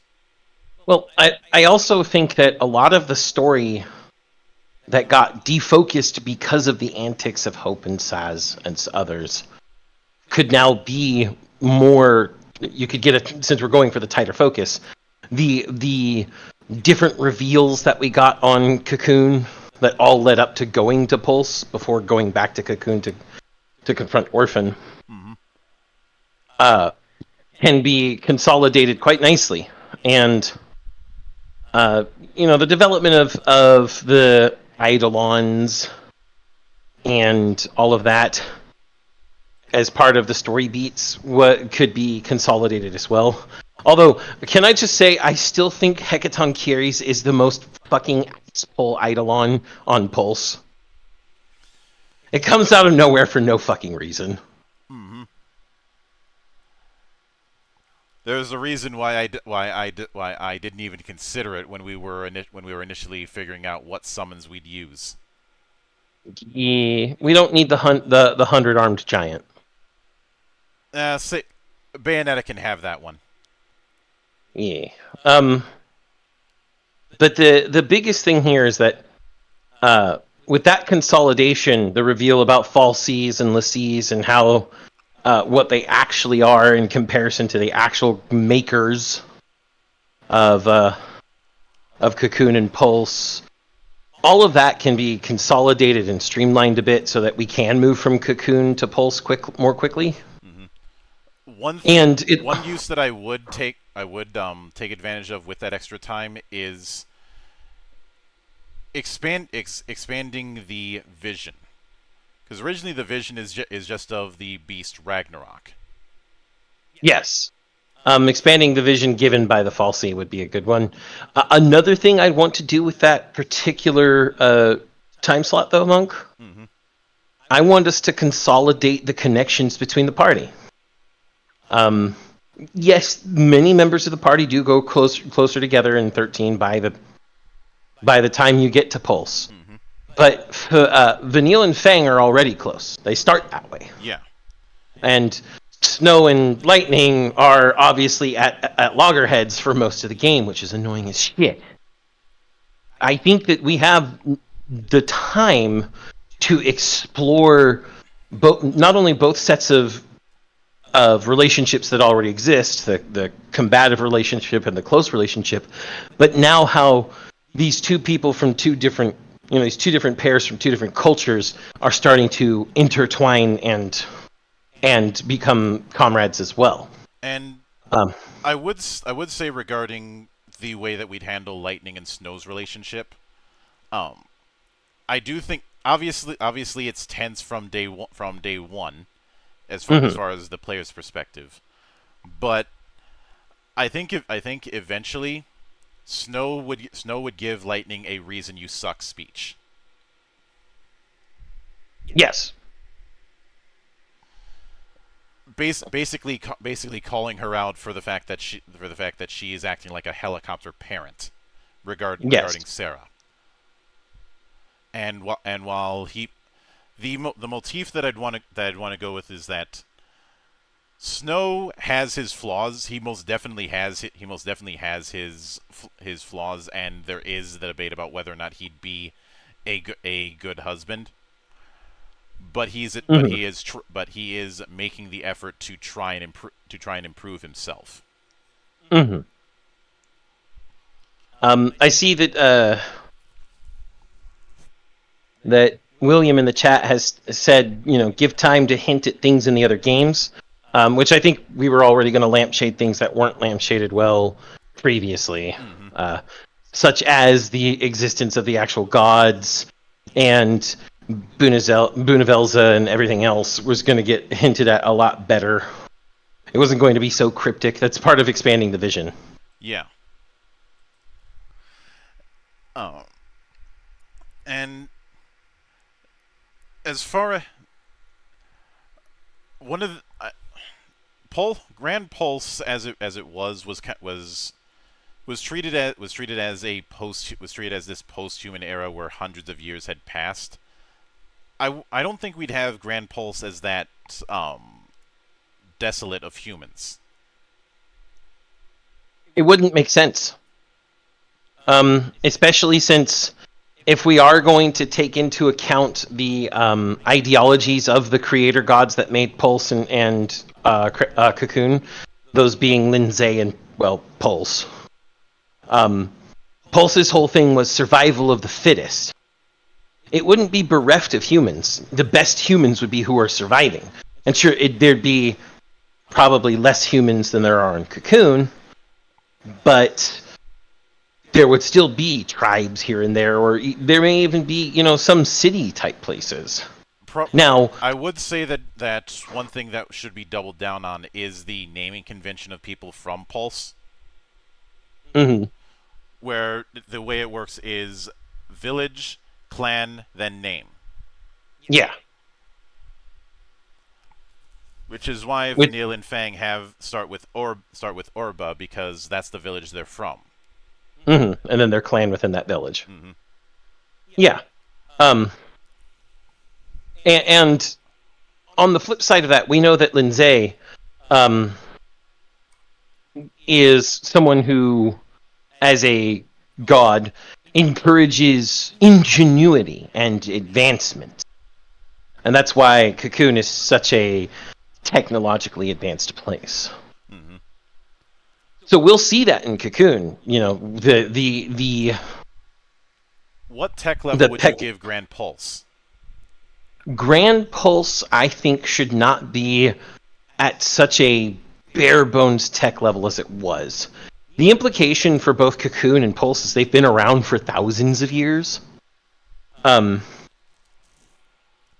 So I would put Grand Pulse at maybe Steam Tech, locomotives and such. That would make a lot more sense. Because Steam Tech is still an era in which, for example, on Earth, humans had a low population in total, less than 1 billion, up until the end of the Victorian era. So, you know, some amount of maybe rudimentary Steam Tech, the advent of Steam technology. So, would you, if I were to use previous games as an example, say 4? 4 could work, yeah. Because you'd still have, you know, place names and clans that you could use as part of the full names of these people. Mm-hmm. But you know, they've gone beyond just tribalism to maybe monarchy, maybe there's, you know, some democratic nation states, or, you know, differences here and there. It's probably going to be still it's going to be very meritocratic, because that fills in with Pulse. You know, survival of the fittest, Darwinism. That's a very meritocratic way of thinking. And so this would be places where the best are the people who are in charge, whatever they may be the best at. Not just through combat, but, you know, the best can be other things too. Although, since you mentioned combat, that's a good excuse to have in certain places, the gladiator arena approach that we've seen in like 6. Yeah, I mean, where those maybe sorts of arenas as a side mission. The idea is that Pulse is where things start to open up and start to become less linear. Well, I remember back in the day calling the map of 13 a premature ejaculation, because it's these areas of very little exploration all the way up until just the end. Then it all just explodes out at once. Oh, and I know some people really want to focus on the exploration thing, but I'm always reminded of how outright sprawling some of the dungeon designs in Tri-Ace games could get, especially since, and this was the one thing that always drove me up a damn wall, they didn't put in any sort of mechanic to quickly get out of a dungeon once you had beaten the boss. Yeah, you don't necessarily have to go that far, but the level of technology between Cocoon and Pulse should not be as disparate as we did see it. So you're thinking early that the middle ground between say medieval and Renaissance for Grand Pulse. I'm thinking probably just about to hit the Renaissance with some steam in there, because I'm not gonna lie, I like my steampunk and it fits into Final Fantasy pretty good. So why am I thinking of the tech level in Thief? Yes. Actually, yeah, that would be a perfect analogy, because Thief is mostly doing medieval with some that it just happens to have some bits of tech mostly due to the fucking Hammerites. Yes. Whereas, Cocoon would be. Would you have it the same level of future tech, or would you dial it back?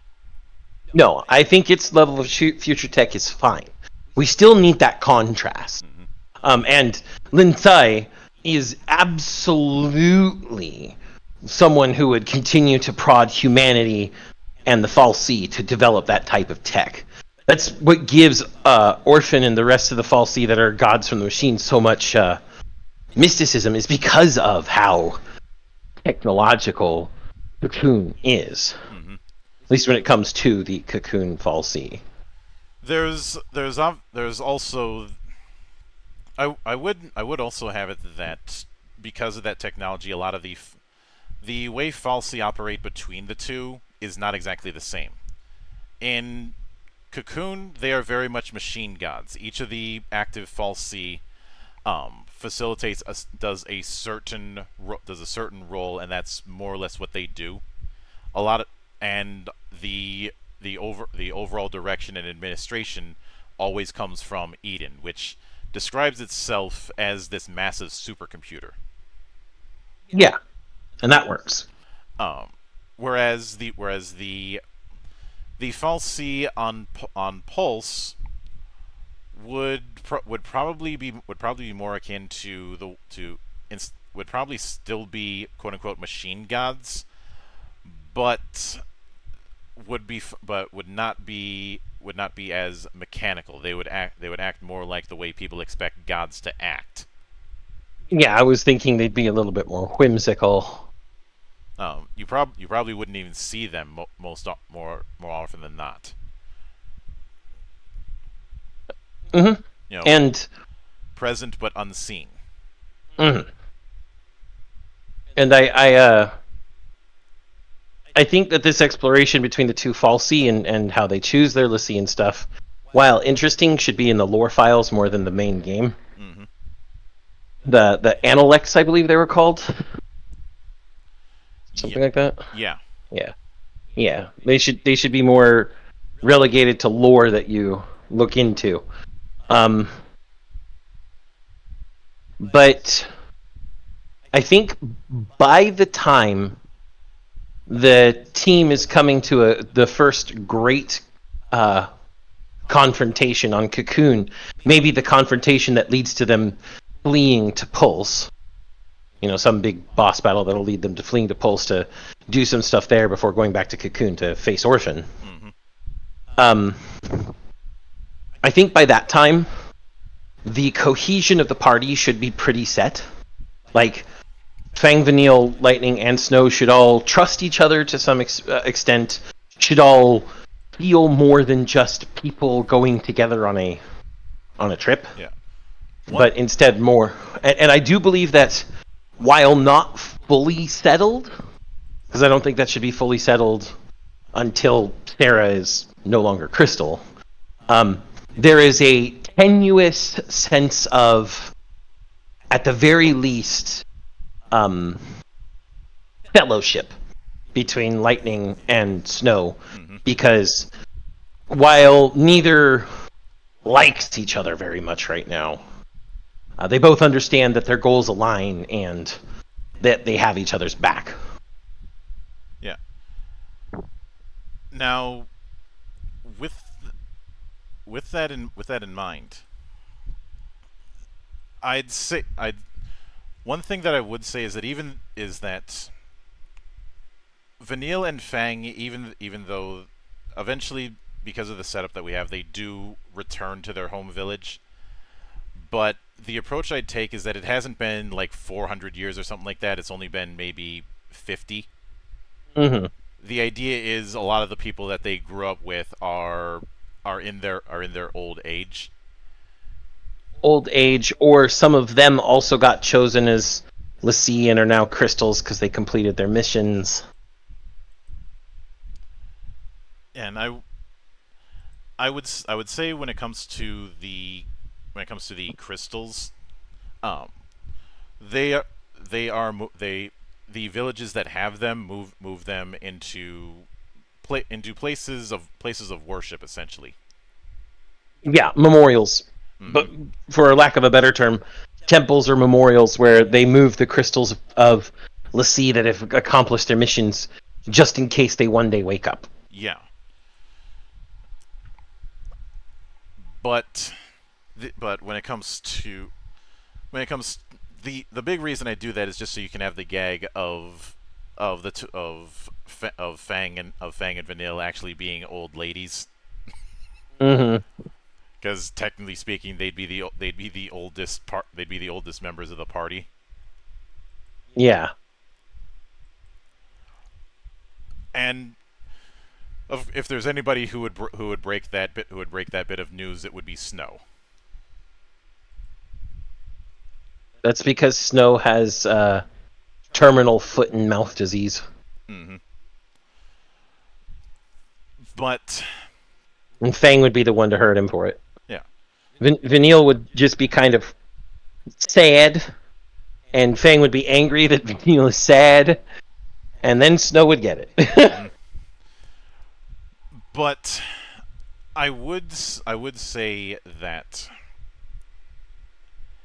as the story goes on, because there's the whole thing of how do we get the impetus to go back into Cocoon, and I'd say the best approach to that is, 'cause actually before we even get to that, there's the thing of, okay, they've gone to Pulse, they've gone to the old stomping grounds of the two Pulse representatives. What is the next step? I would say the next step is figuring out the nature of the Fal'Cie. So going to some of the Fal'Cie temples to get clues, especially. I'd say the particular. I'd say in this case, just as a bit of a throwback, you say that you're going into the Temple of Bahamut. Mm-hmm. Be even funnier if someone says you can't go in there without it's good luck to go in there with a rat tail. Or someone else tells you to stay away from summoners. Yeah, and I wanted to do the rat tail gag just as a throwback to the original. Mm-hmm. But through that you end up learning that one, both Cocoon and Pulse want to sink Cocoon, thinking that will bring back their maker, and that's the reason why both sides view each other as the enemy. Yeah. Because they've been cultivating that. Yep. And two, the method to do that is with a strong enough Lassie to become Ragnarok. In the original, it was Vanille and Fang who were supposed to be the candidates to become Ragnarok. Mm-hmm. I'm actually thinking of shifting that in that it's Lightning who's the candidate. Well, yeah, because we're going with this. We are definitely going with a chosen one aspect because of the fact that she does have to become a soul savior in the end. Mm-hmm. So, making it so she's the candidate does make sense. Yeah, and eventually, through this discovery, that's how they're able to get back to Cocoon. Because I want to carry the implication that thousands of years ago, the two worlds were not as divorced from each other as they are now. But the old roads and the old passageways, i.e. teleporting, they're still there if you know where to look. Because even with the differing approaches to both worlds, I think you can still have the idea of ancient tech even within these two settings. It's just that Absolutely. The ancient tech is because Cocoon and Pulse were two parts of the same whole at one point. Yep. Oh. The getting back wouldn't change all that much, and eventually that leads to Eden, which leads to Orphan's cradle. Yep. Oh. And then the fight with Orphan. Yeah. As far as whether I change people like Bartandalus, no, I'd still have Bartandalus act the exact same way he does, Mm-hmm. and still be a repeat fight. Same thing goes with Sid. I would have Jill actually be a boss fight instead of just being there in the background. Yeah. And the I would say in the culmination, an attempt is made to try and to try and turn lightning into Ragnarok, Mm-hmm. but it backfires. Okay. I'm still debating on how it should backfire. What are your ideas?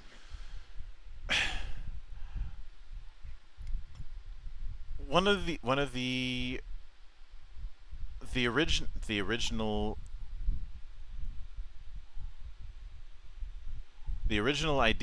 idea was that the original idea that they had used was that some outer force, implied to possibly be Etro or someone else, is intervenes, and that's the reason why everyone else's Lassie mark has the same scorch that Fang's has.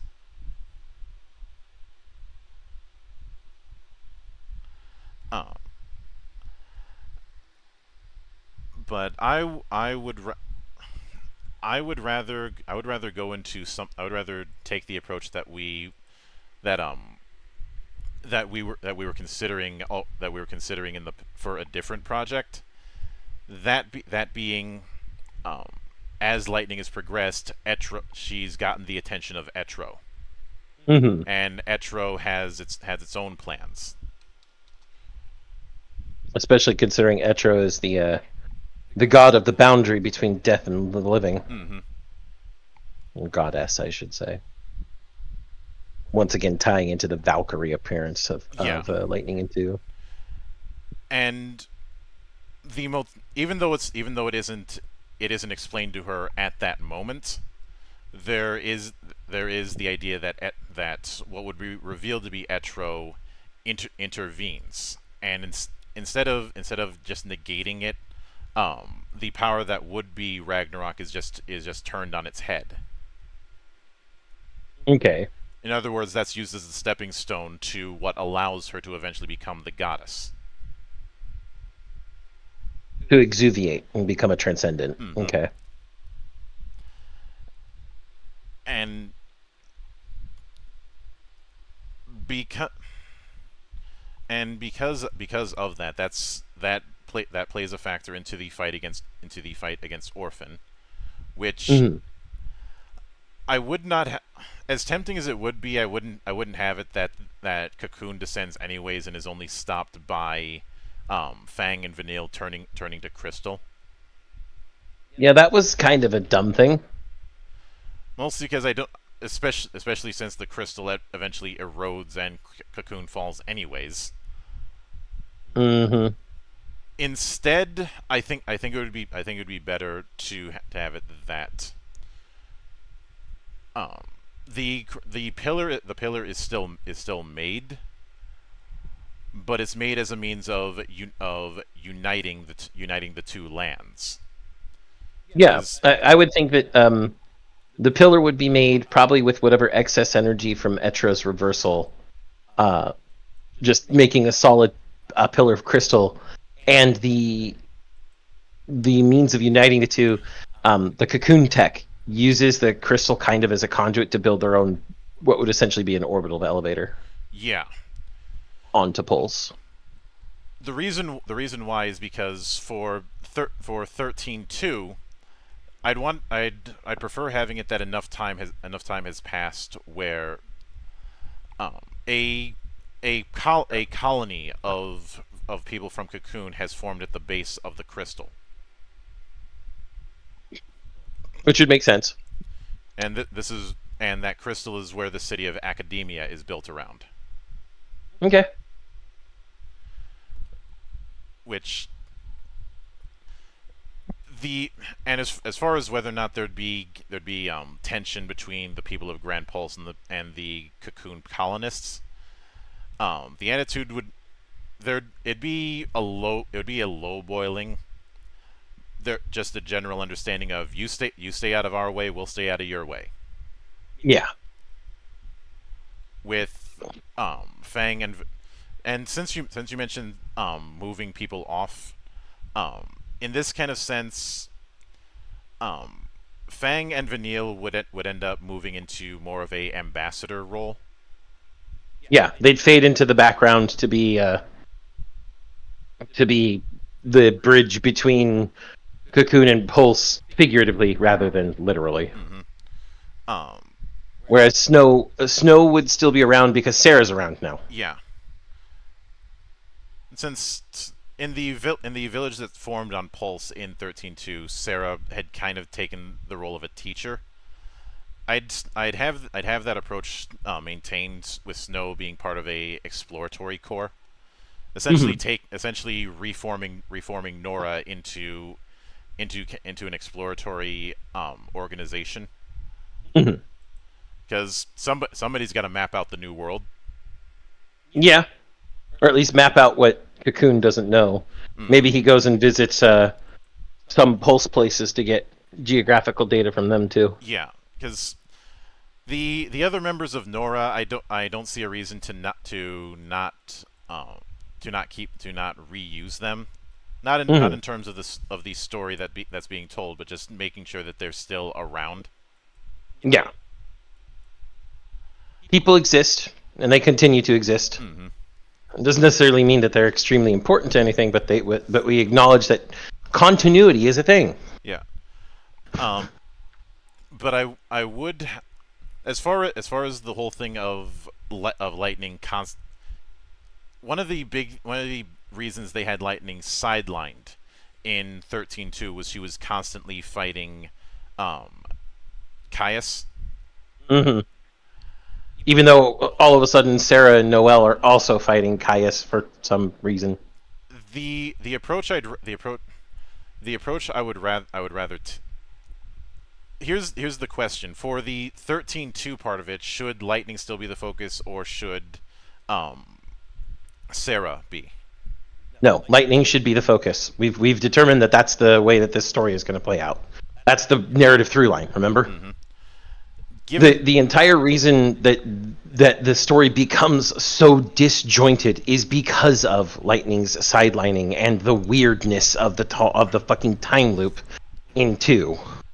Given that, the approach I'd take instead is, because I would eventually want to have it that some sort of chaos is coming.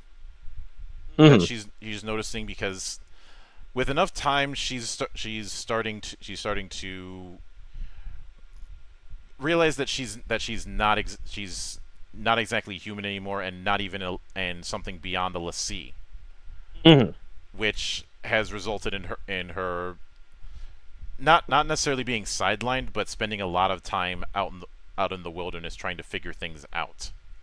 Yeah. Now, my question for you: do we keep Caius's original reason for doing what he did? Remind me, because it's been a while. If I remember correctly, and I probably don't, because I haven't played 10 or 13.2 since the year it came out. You know what? I will not try to talk out my ass, and I will instead use the Final Fantasy Wiki.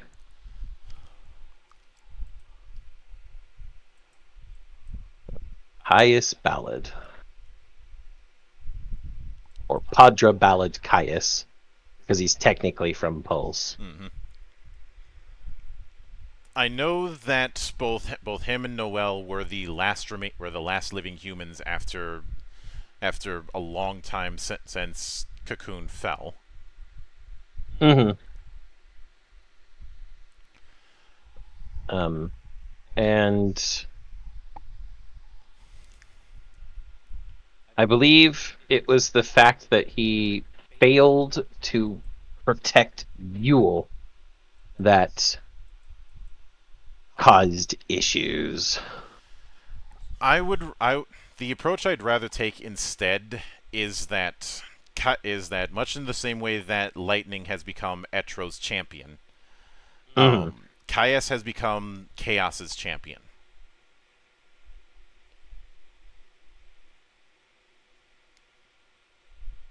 Okay. It's just that he doesn't quite realize what he's becoming. If it sounds like I'm turning Caius into Garland, why not? I'm not saying he becomes Caius after he's dead or something like that. I'm not going too literal with it. But in terms of being the harbinger of chaos, yes.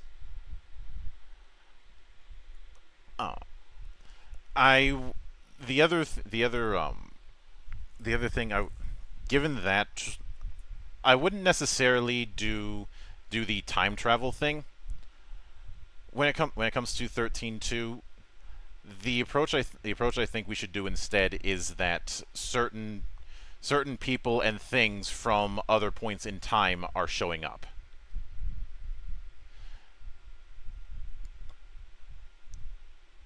And this is how you get Noel showing up.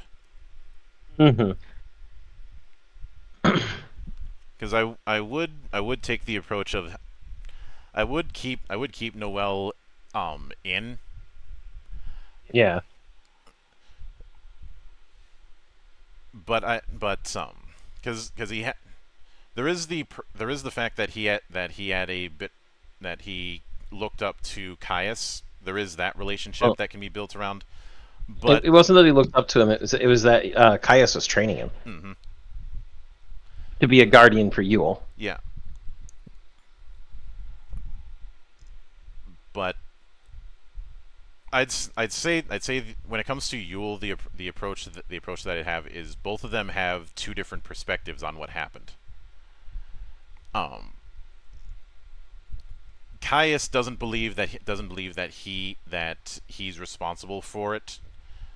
He thinks that Etro was responsible, whereas Noel was the one who in his mind saw Caius cut down Yule. Mm-hmm. They both have a piece of the full story. And you know how one of the big things in 7 was the party chasing after Sephiroth? Yeah. I am thinking that Caius is the chase. And everywhere that he's been, he leaves these aspects of chaos which is leading to things from different parts in time showing up where they're not supposed to. Which is how you can get monsters showing up from either the past or the future. Okay. Do we still have it that chaos is basically just the energy generated in the world of the dead? Because the entire thing behind the heart of chaos that Caius had is it's literally the heart of Etro. And if the heart stops, Etro dies, Valhalla breaks open, and all the chaos spills out.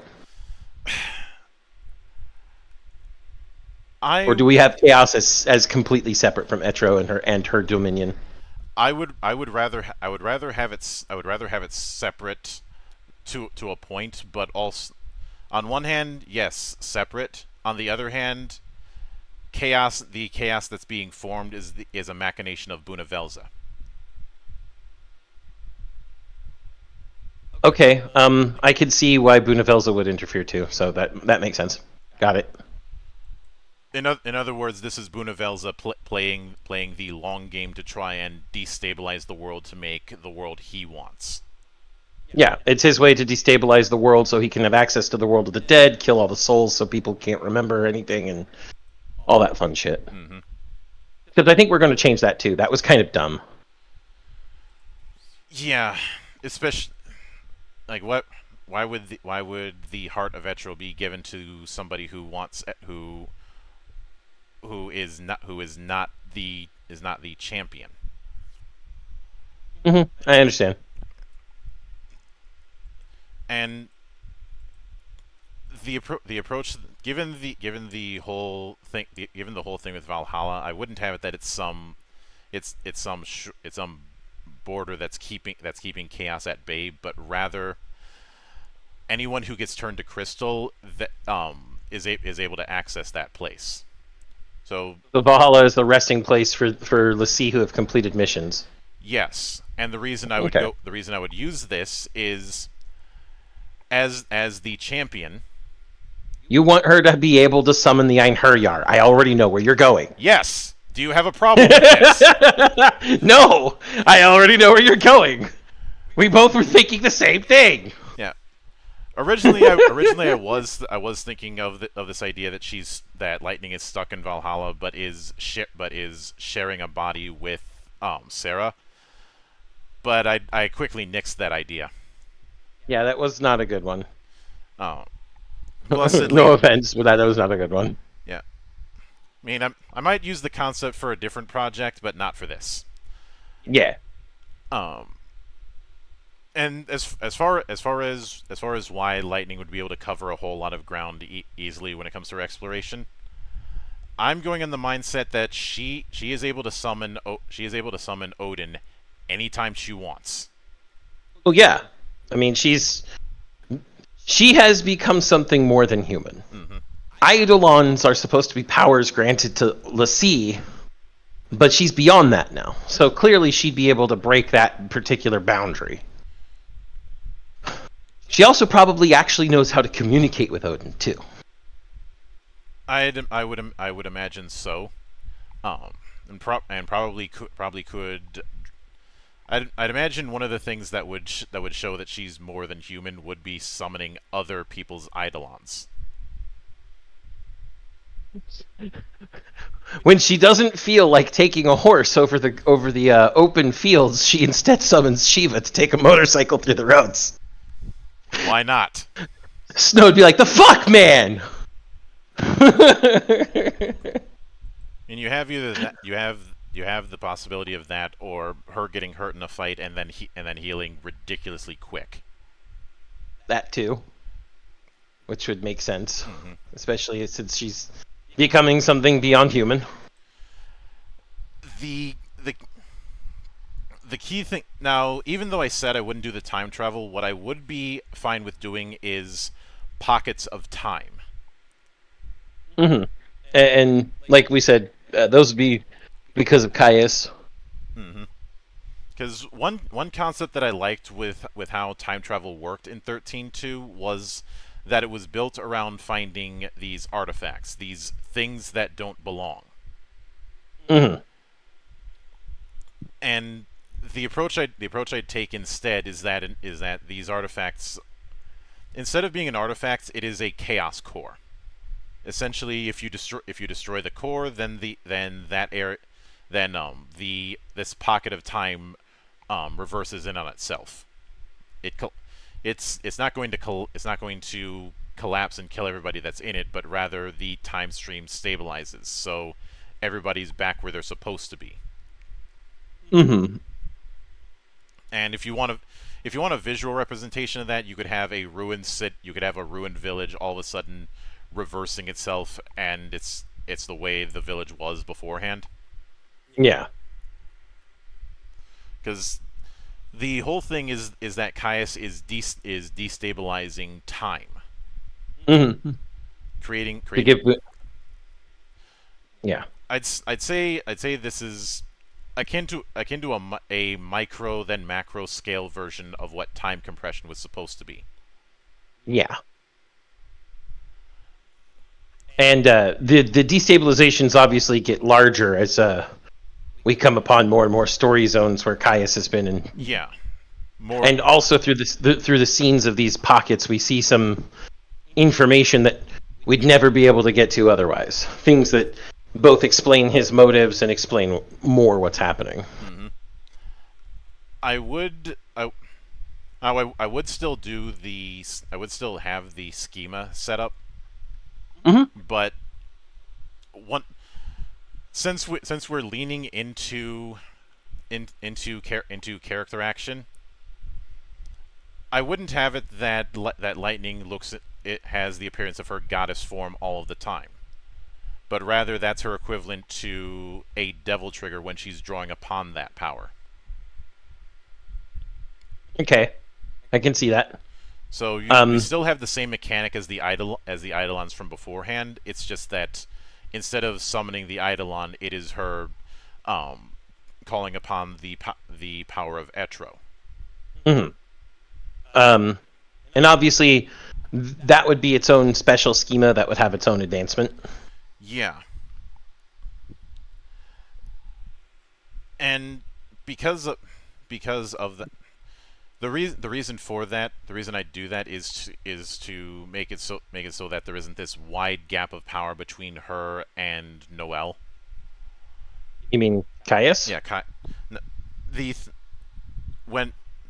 because Noelle would be traveling along with her. Since his goal is to both deal with Caius and get back to his own time. Yeah. I would still have it that he is from the future. The reason why he's able to maintain himself is that he instead of Caius having a heart of Etro, or something like that, Noelle has a chaos core within him. Okay.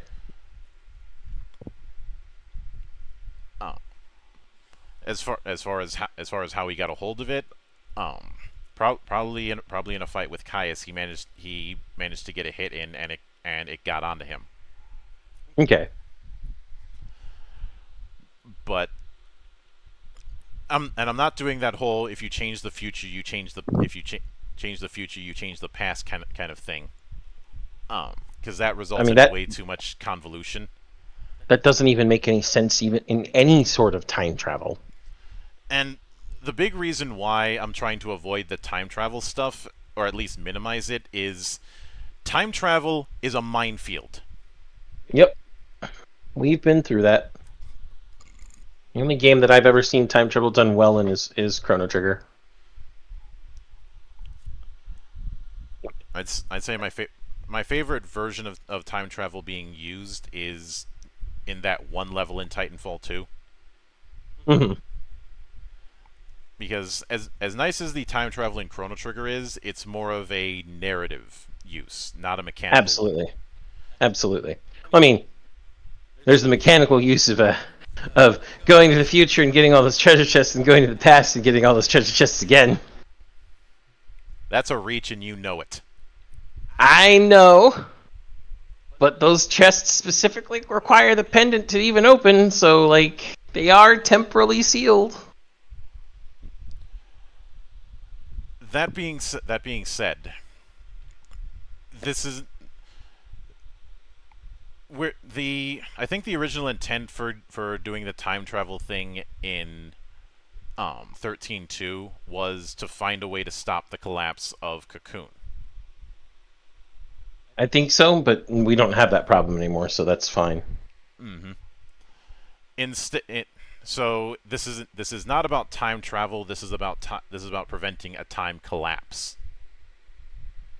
Because if these pockets of chaos continue to expand, then past, present, and future would become meaningless. Yeah. Now, my biggest question is how does Caius become an agent of chaos, the champion of chaos? What is his motive for that?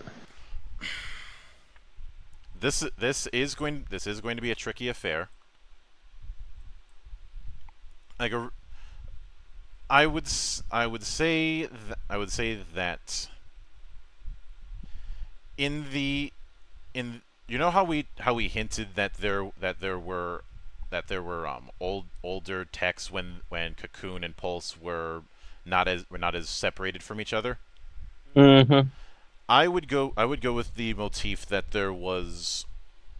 the destructive plan that Cocoon and Grand Pulse tried was tried by a fal'Cie a long time ago, and but the plan was so completely insane that every other fal'Cie on both sides rejected it to the point where his name was expunged. Mm-hmm. And Caius ended up discovering it. He doesn't realize that the that the that that that chaos was a direct agent of Bunavelza.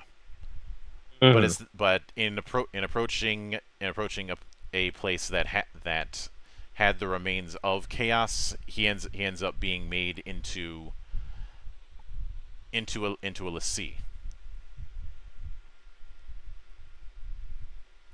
Just one of a slightly different type, because it's not a l'Cie that's tied to Cocoon or to Grand Pulse, but one that's tied to something older. Mm-hmm. Because the idea is, like I said, Chaos is an agent of Bunavelza, Mm-hmm. and Caius is an agent and incarnation of that chaos. Okay, so he's no longer a person. He's no longer a person, because of the fact that he didn't have a strong support structure, the revelation of him being more than human drove him mad. Okay, so he's still going to go mad because of something having to do with what happened to him. Because, like, the original reason he went mad was because he was given the Heart of Chaos to make him immortal. So he could always protect Yule, which, of course... Immortality, fated to watch the same person die over and over again because every prophecy drains her life force. And then having to protect her new self every time. That's a... And for all eternity. That's a thing. I would rather have it that he ended up being driven mad because of of that communion with chaos made him realize how small everything is. If it sounds like I'm making him into him seeing the truth that a Lovecraft protagonist does, Kinda. well, it wouldn't be the first time FF delved into something Lovecraftian. Mm-hmm. But if I had to use an analogy, Schwarzwald. Yeah, okay. I see it. Schwarzwald saw the truth of Paradigm City, and it drove him mad. Mm-hmm. I'd say in that regard, the reason Caius was training Noel was to be his executioner, That makes sense. or at least that was his plan. He didn't fully realize how much of a hold Chaos had on him. Yeah. And as far as the reason he has his sword is because he was a l'Cie of Bahamut at one point. I would actually go with the idea that he ended up instead of him being granted that power, he took it. Like he fought a l'Cie of Bahamut and took the eye as his prize. Okay. Because there's no way I'm dropping that sword in this project. That thing has way too much of an impression. Yeah. But I would say there is a in the same way that there were certain growing relationships throughout 13.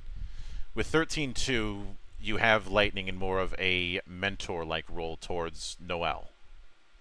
Mm-hmm. And clearly she's less of a helicopter sister to Sarah, and is probably getting along better with Snow these days because, well, Sarah and Snow actually do well together. Yeah. And the approach I'd take with... I wouldn't have to change too much personality-wise with Noelle. The main thing I'd go with is he has a lot of talent as a fighter and in general. Mm-hmm. What he lacks is experience. Yeah, and you only get that through hard work. Mostly because for most of it, his training had been carefully cultivated by Caius. Mm-hmm. But now with him getting tossed a few thousand years into his past, he's essentially been kicked out of the nest. Mm-hmm.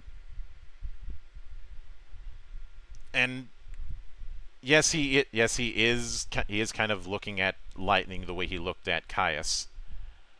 In terms of being that mentor, and his arc is about realizing his own potential. Yeah, because I'd say his mindset is that he does have a bit of hero worship towards Caius as the best swordsman of their village. Like probably the mindset of win a fight against Caius. There's no way I could do that. Mm-hmm. And you could easily put in flashbacks of him attempting doing sparring matches against Caius and always getting his ass kicked. Yeah. But I would say at the end of it, instead of doing that whole the world ended anyways and there's nothing you could have done about it, ha ha ha, no, fuck that shit. I would have it that the floodgates of that chaos start to open with his death. Mm-hmm. Because not through what happened before, but more akin to the fact that it's a failsafe. A failsafe. I think the analogy that comes to mind is what happened at the end of Dawn of War. Okay. Where the reason, even though the stone was destroyed, which should have killed the demon, he was still able to get out because the planet was an altar to Khorne. So all of the killing that happened on the planet was a sacrifice for one giant ritual. Mm-hmm. And so it's all a failsafe that Caius is a sacrifice that'll open the floodgates of chaos regardless. Yeah, the pockets of time that have been dealt with were essentially erosions on the wall. Yes, each of them was beaten back, but you can't undo erosion when it affects rocks in the sea. If you catch my drift. You have to shore them back up.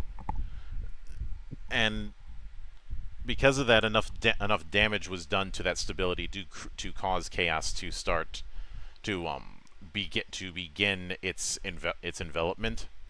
Mm-hmm. And this is where we'd shift into Lightning Returns, where parts of time are starting to overlap on each other, but it hasn't gotten to full-on apocalypse. There's still a few days left. And it's at this point that the rest of the party goes away, but that's not for the reasons they did the first place. These people are now... Everybody has to focus on something, and Lightning has come into full knowledge that she's basically not human anymore. So there's a specific thing only she can do in this situation to help it, and everybody else has to do the stuff that they can do. In her case, it is trying to crystallize and bring as many people into Valhalla in order to bring them over into the new world. Mm-hmm. Little does she know this is actually Bunavel's plan. Yeah, that is the concept. And not to mention that at this point, nobody knows that Bunavelza is a thing. Mhm. So I still think we should have the part where Bunavelza does contact her and says, "I can help you save people from chaos and enter the new world. You just have to, I'll give you intel and stuff." Those, as far as in Lightning Returns, Bunavelza's voice, or at least the appearance that they tried to take was through Hope. Yeah, the mouthpiece was Hope. Obvious since we've dropped Hope, I don't think we can use Hope as the He doesn't need a mouthpiece. Mm-hmm. She's spoken to Etro before, clearly at this point. Mm-hmm. And because of that, she knows how the gods reach out, and she'll know Bunavelza is a god. But Bunavelza is also a god that technically created Pulse and Lindsai and Etro. Mm-hmm. So Bunavelza can probably shift himself a little bit more so that he still appears benevolent. And so he would be like, "Hey, yeah, I'm the god Bunavelza.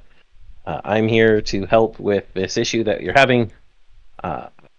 I really want to make sure you get all these people into Valhalla to protect them from chaos. And then when the world needs to be rebuilt, we can all do that. Bunavelza will make it sound like something sort of selfish, but also selfless, so it doesn't sound too good to be true." Yeah. The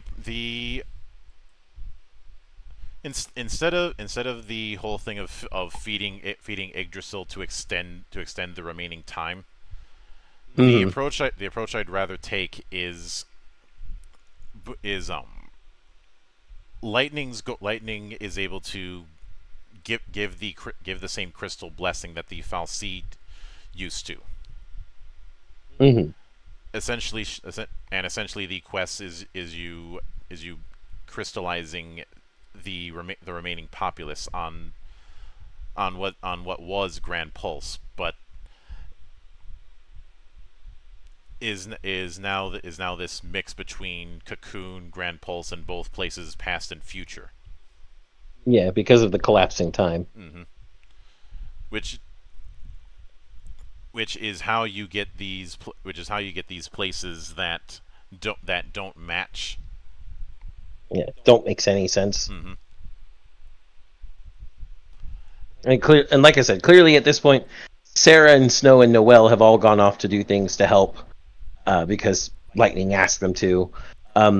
So you might also get some cameos from like Fang and Vanille as well, because they're going to be needing to help.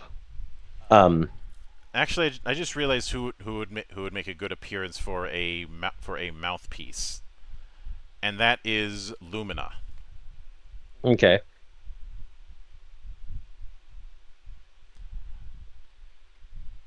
Now, originally Lumina was intended to be was intended to be this mysterious individual who was later revealed to be the aspects of Claire that she had cut off as she became Lightning. Mm-hmm.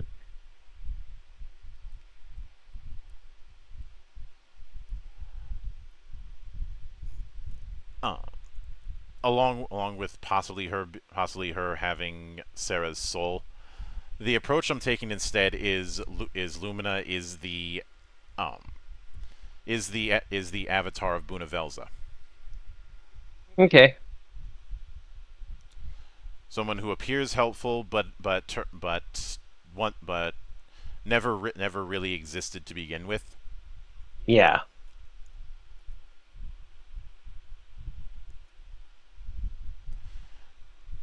And because eventually, I would, as far as the whole countdown of the days, I'm not entirely sure if that's something we should keep.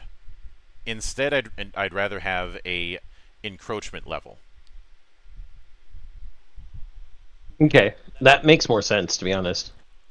the idea being that different areas have different encroachment levels, and higher encroachment areas are going to be more chaotic places, whereas lower encroachment areas are going to be more stable.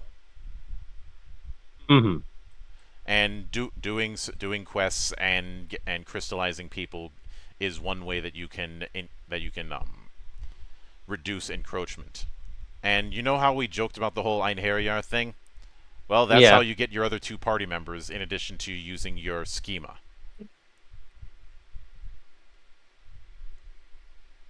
Do we really need party members for this final leg of our journey, though?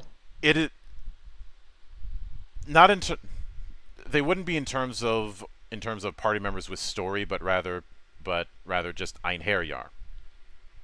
Mm-hmm. You know, people that she's the same way you have Einherjar in like Valkyrie Profile 2. You know, people that you've saved that you can call upon. Mm-hmm. I'm not saying that these extra playables would be characters with their own arcs. Just crystallize people that she can summon to aid her. Okay. It'd also be a good workaround to be able to use previous models from previous games. Okay. As well as reinforce the fact that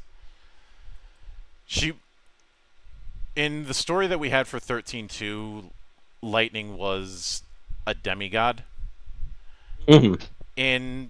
By the time we hit Lightning Returns, she is just on the threshold of going past that into a full goddess. Mm-hmm. The final step over that would be against the fight against Bunavelza. Mm-hmm. And I would say that particular fight takes place at the once all of the story has been more or less done, and Yeah. you're dealing with where you're at a place where the world has become this full chaos, Where everything is collapsing in on itself. Mm-hmm. And then Bunavelza reveals, yeah, by the way, Valhalla's going to get wiped out too. Because you're all very poor beings at doing what I want you to do, so I'm just going to reset the world, okay? Yeah. And eventually through that, the final fight is a one-on-one thing between Lightning and Bunavelza. And truth be told, instead of the giant look that Bunavelza has, I'd be more inclined to have Bunavelza look a bit more humanoid in his size. Yeah. Because if we're going to be leaning into character action, then instead of leaning into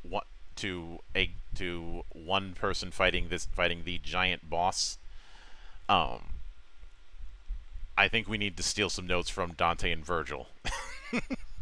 Yeah. But in that case, Bunavelza should just use a modified version of Lumina. One that's more adult-looking, more sinister, and kind of throwing it in Lightning's face that against yourself, what is there that you can do? Mm-hmm. I would actually say it goes through multiple forms. Yeah. Lumina is one. Another is another would be taking the appearance of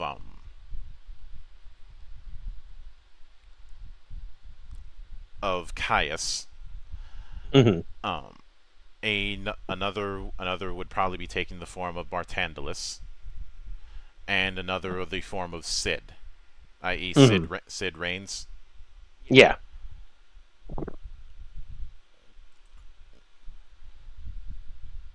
Because the central idea is instead of just being a champion of Etro, By this point, Lightning has become Etro's successor.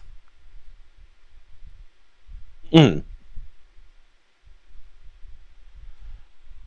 Eventually, in the aftermath of that fight, even though the world is ended, what's left of the world is essentially a blank canvas. And with the power that Lightning has, she has the paintbrush and paint. Yep. And I know it'd be tempting to just have it that the new world is one big reset, but I did like the notion that it becomes our world and her just being somewhere on the French countryside. That could work. It doesn't have to be our world per se, but the idea is she ends up making a new world, one that has its own set of rules. Yeah.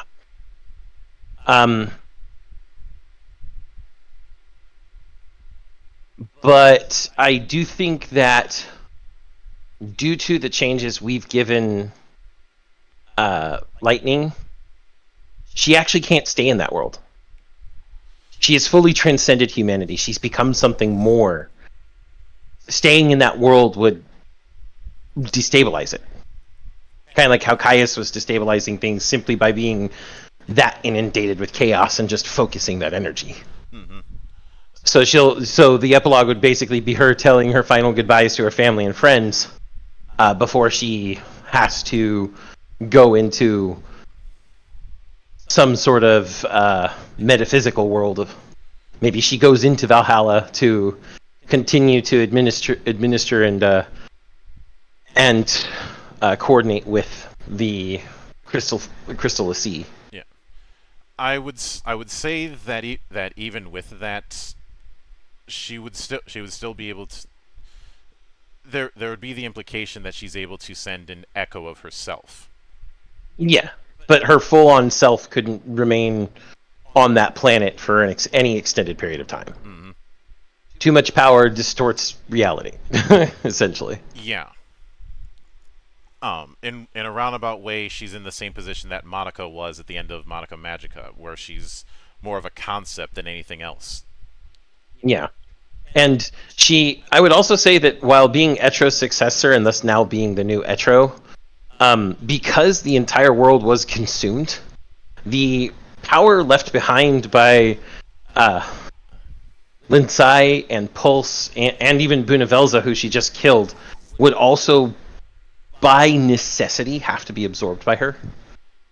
Pretty much, which she was already. I'd imagine that even as Etro's champion, she was already there was already a bit of an issue with maintaining herself. Mm-hmm. Without causing the same kind of damage that Caius was causing. Exactly. But that's just with one of the gods. With Yep. all four of them, the problem multiplies. It's not even a cube, it's to the power of 4. Mm-hmm. And so go ahead. Even within Valhalla, she's able to maintain herself because Valhalla is a place outside of space and time.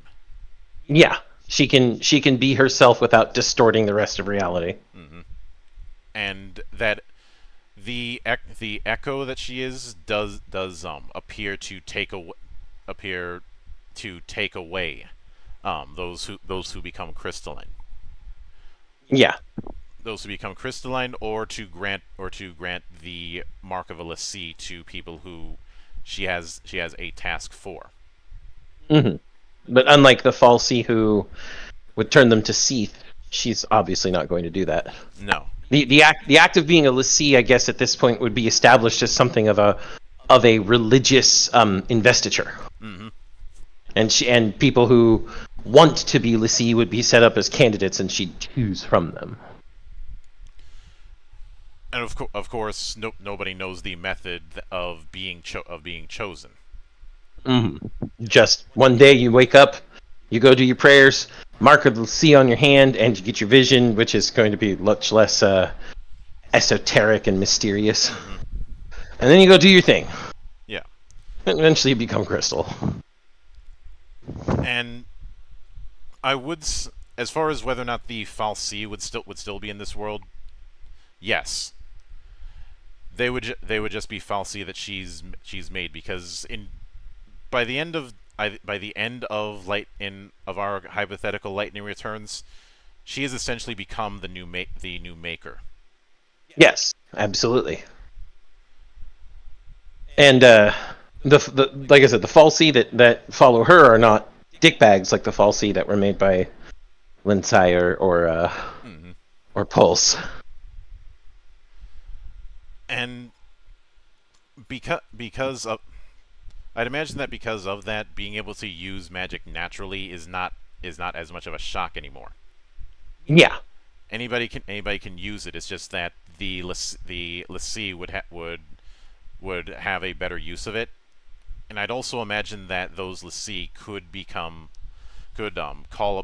borrow an Eidolon or an Einherjar without the same prerequisites. Yeah. It'd be a way to take the powers that caused so much pain and use them for the good of all. Mm-hmm. The key thing is the people who were in the past world. They are there. But for most don't remember what came before. The only as far as they're aware, the world that they're in is the world that it's always been. The only people who would be aware would be Sarah, Snow, Fang, and Vanille.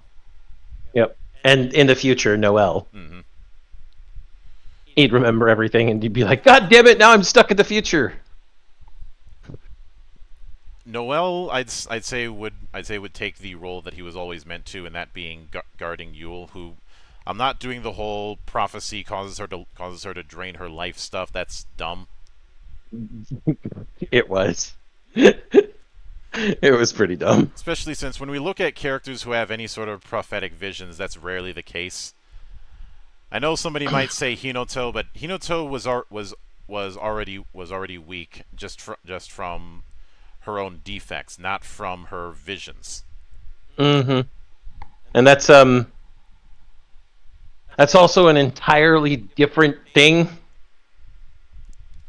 Yeah, but most oracles that we see, while they might be a few eggs short of a picnic, the act of getting visions doesn't kill them. Yeah. The explanation for why it would drain her life is because Etro gave her eyes to the girl, and every that the divine's eyes would draw upon the life force of a normal person. It was dumb. If you're gonna do that idea of a human tapping into the divine, I'd rather go with the notion that doing that is extremely taxing than it just drains life.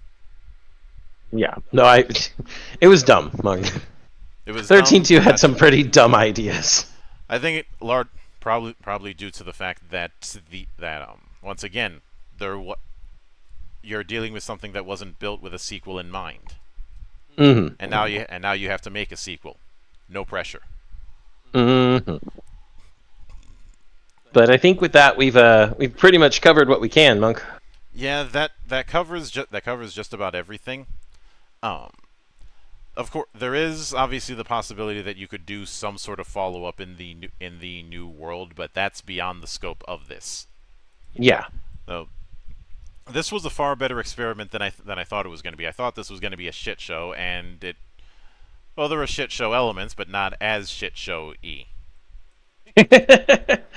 No, Monk, it's not been a shit show at all. Well, any more than what we do usually is. True. But that is going to do it for this particular episode. We will be back here. I'm going to be back with a few interviews starting Wednesday. In fact, I've only got 2 interviews this week. Wednesday, I'll be delving with the developers of Adventure Chronicles, and Saturday with the devs of with Studio Hacks to talk about their Hellborn project. I had to do it at a specific time because they're all the way out in Greece. Am I doing anything on the 4th? No. I was thinking about doing a watch party for 1776, but I think everybody's going to be off doing other things, so there wouldn't be much point. Mm-hmm.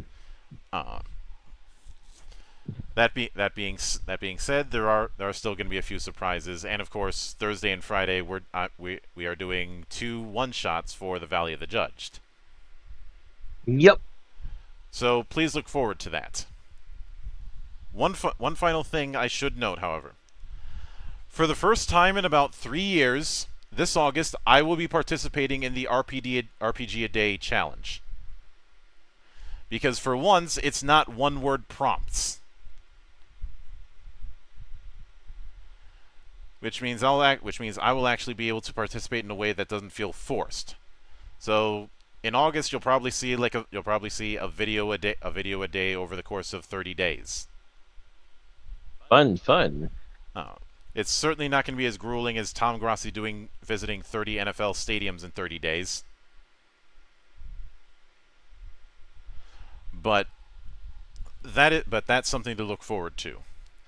So until then, on behalf of the good brothers present and not present, my name is Mildra, I am your gaming monk, and join the watch.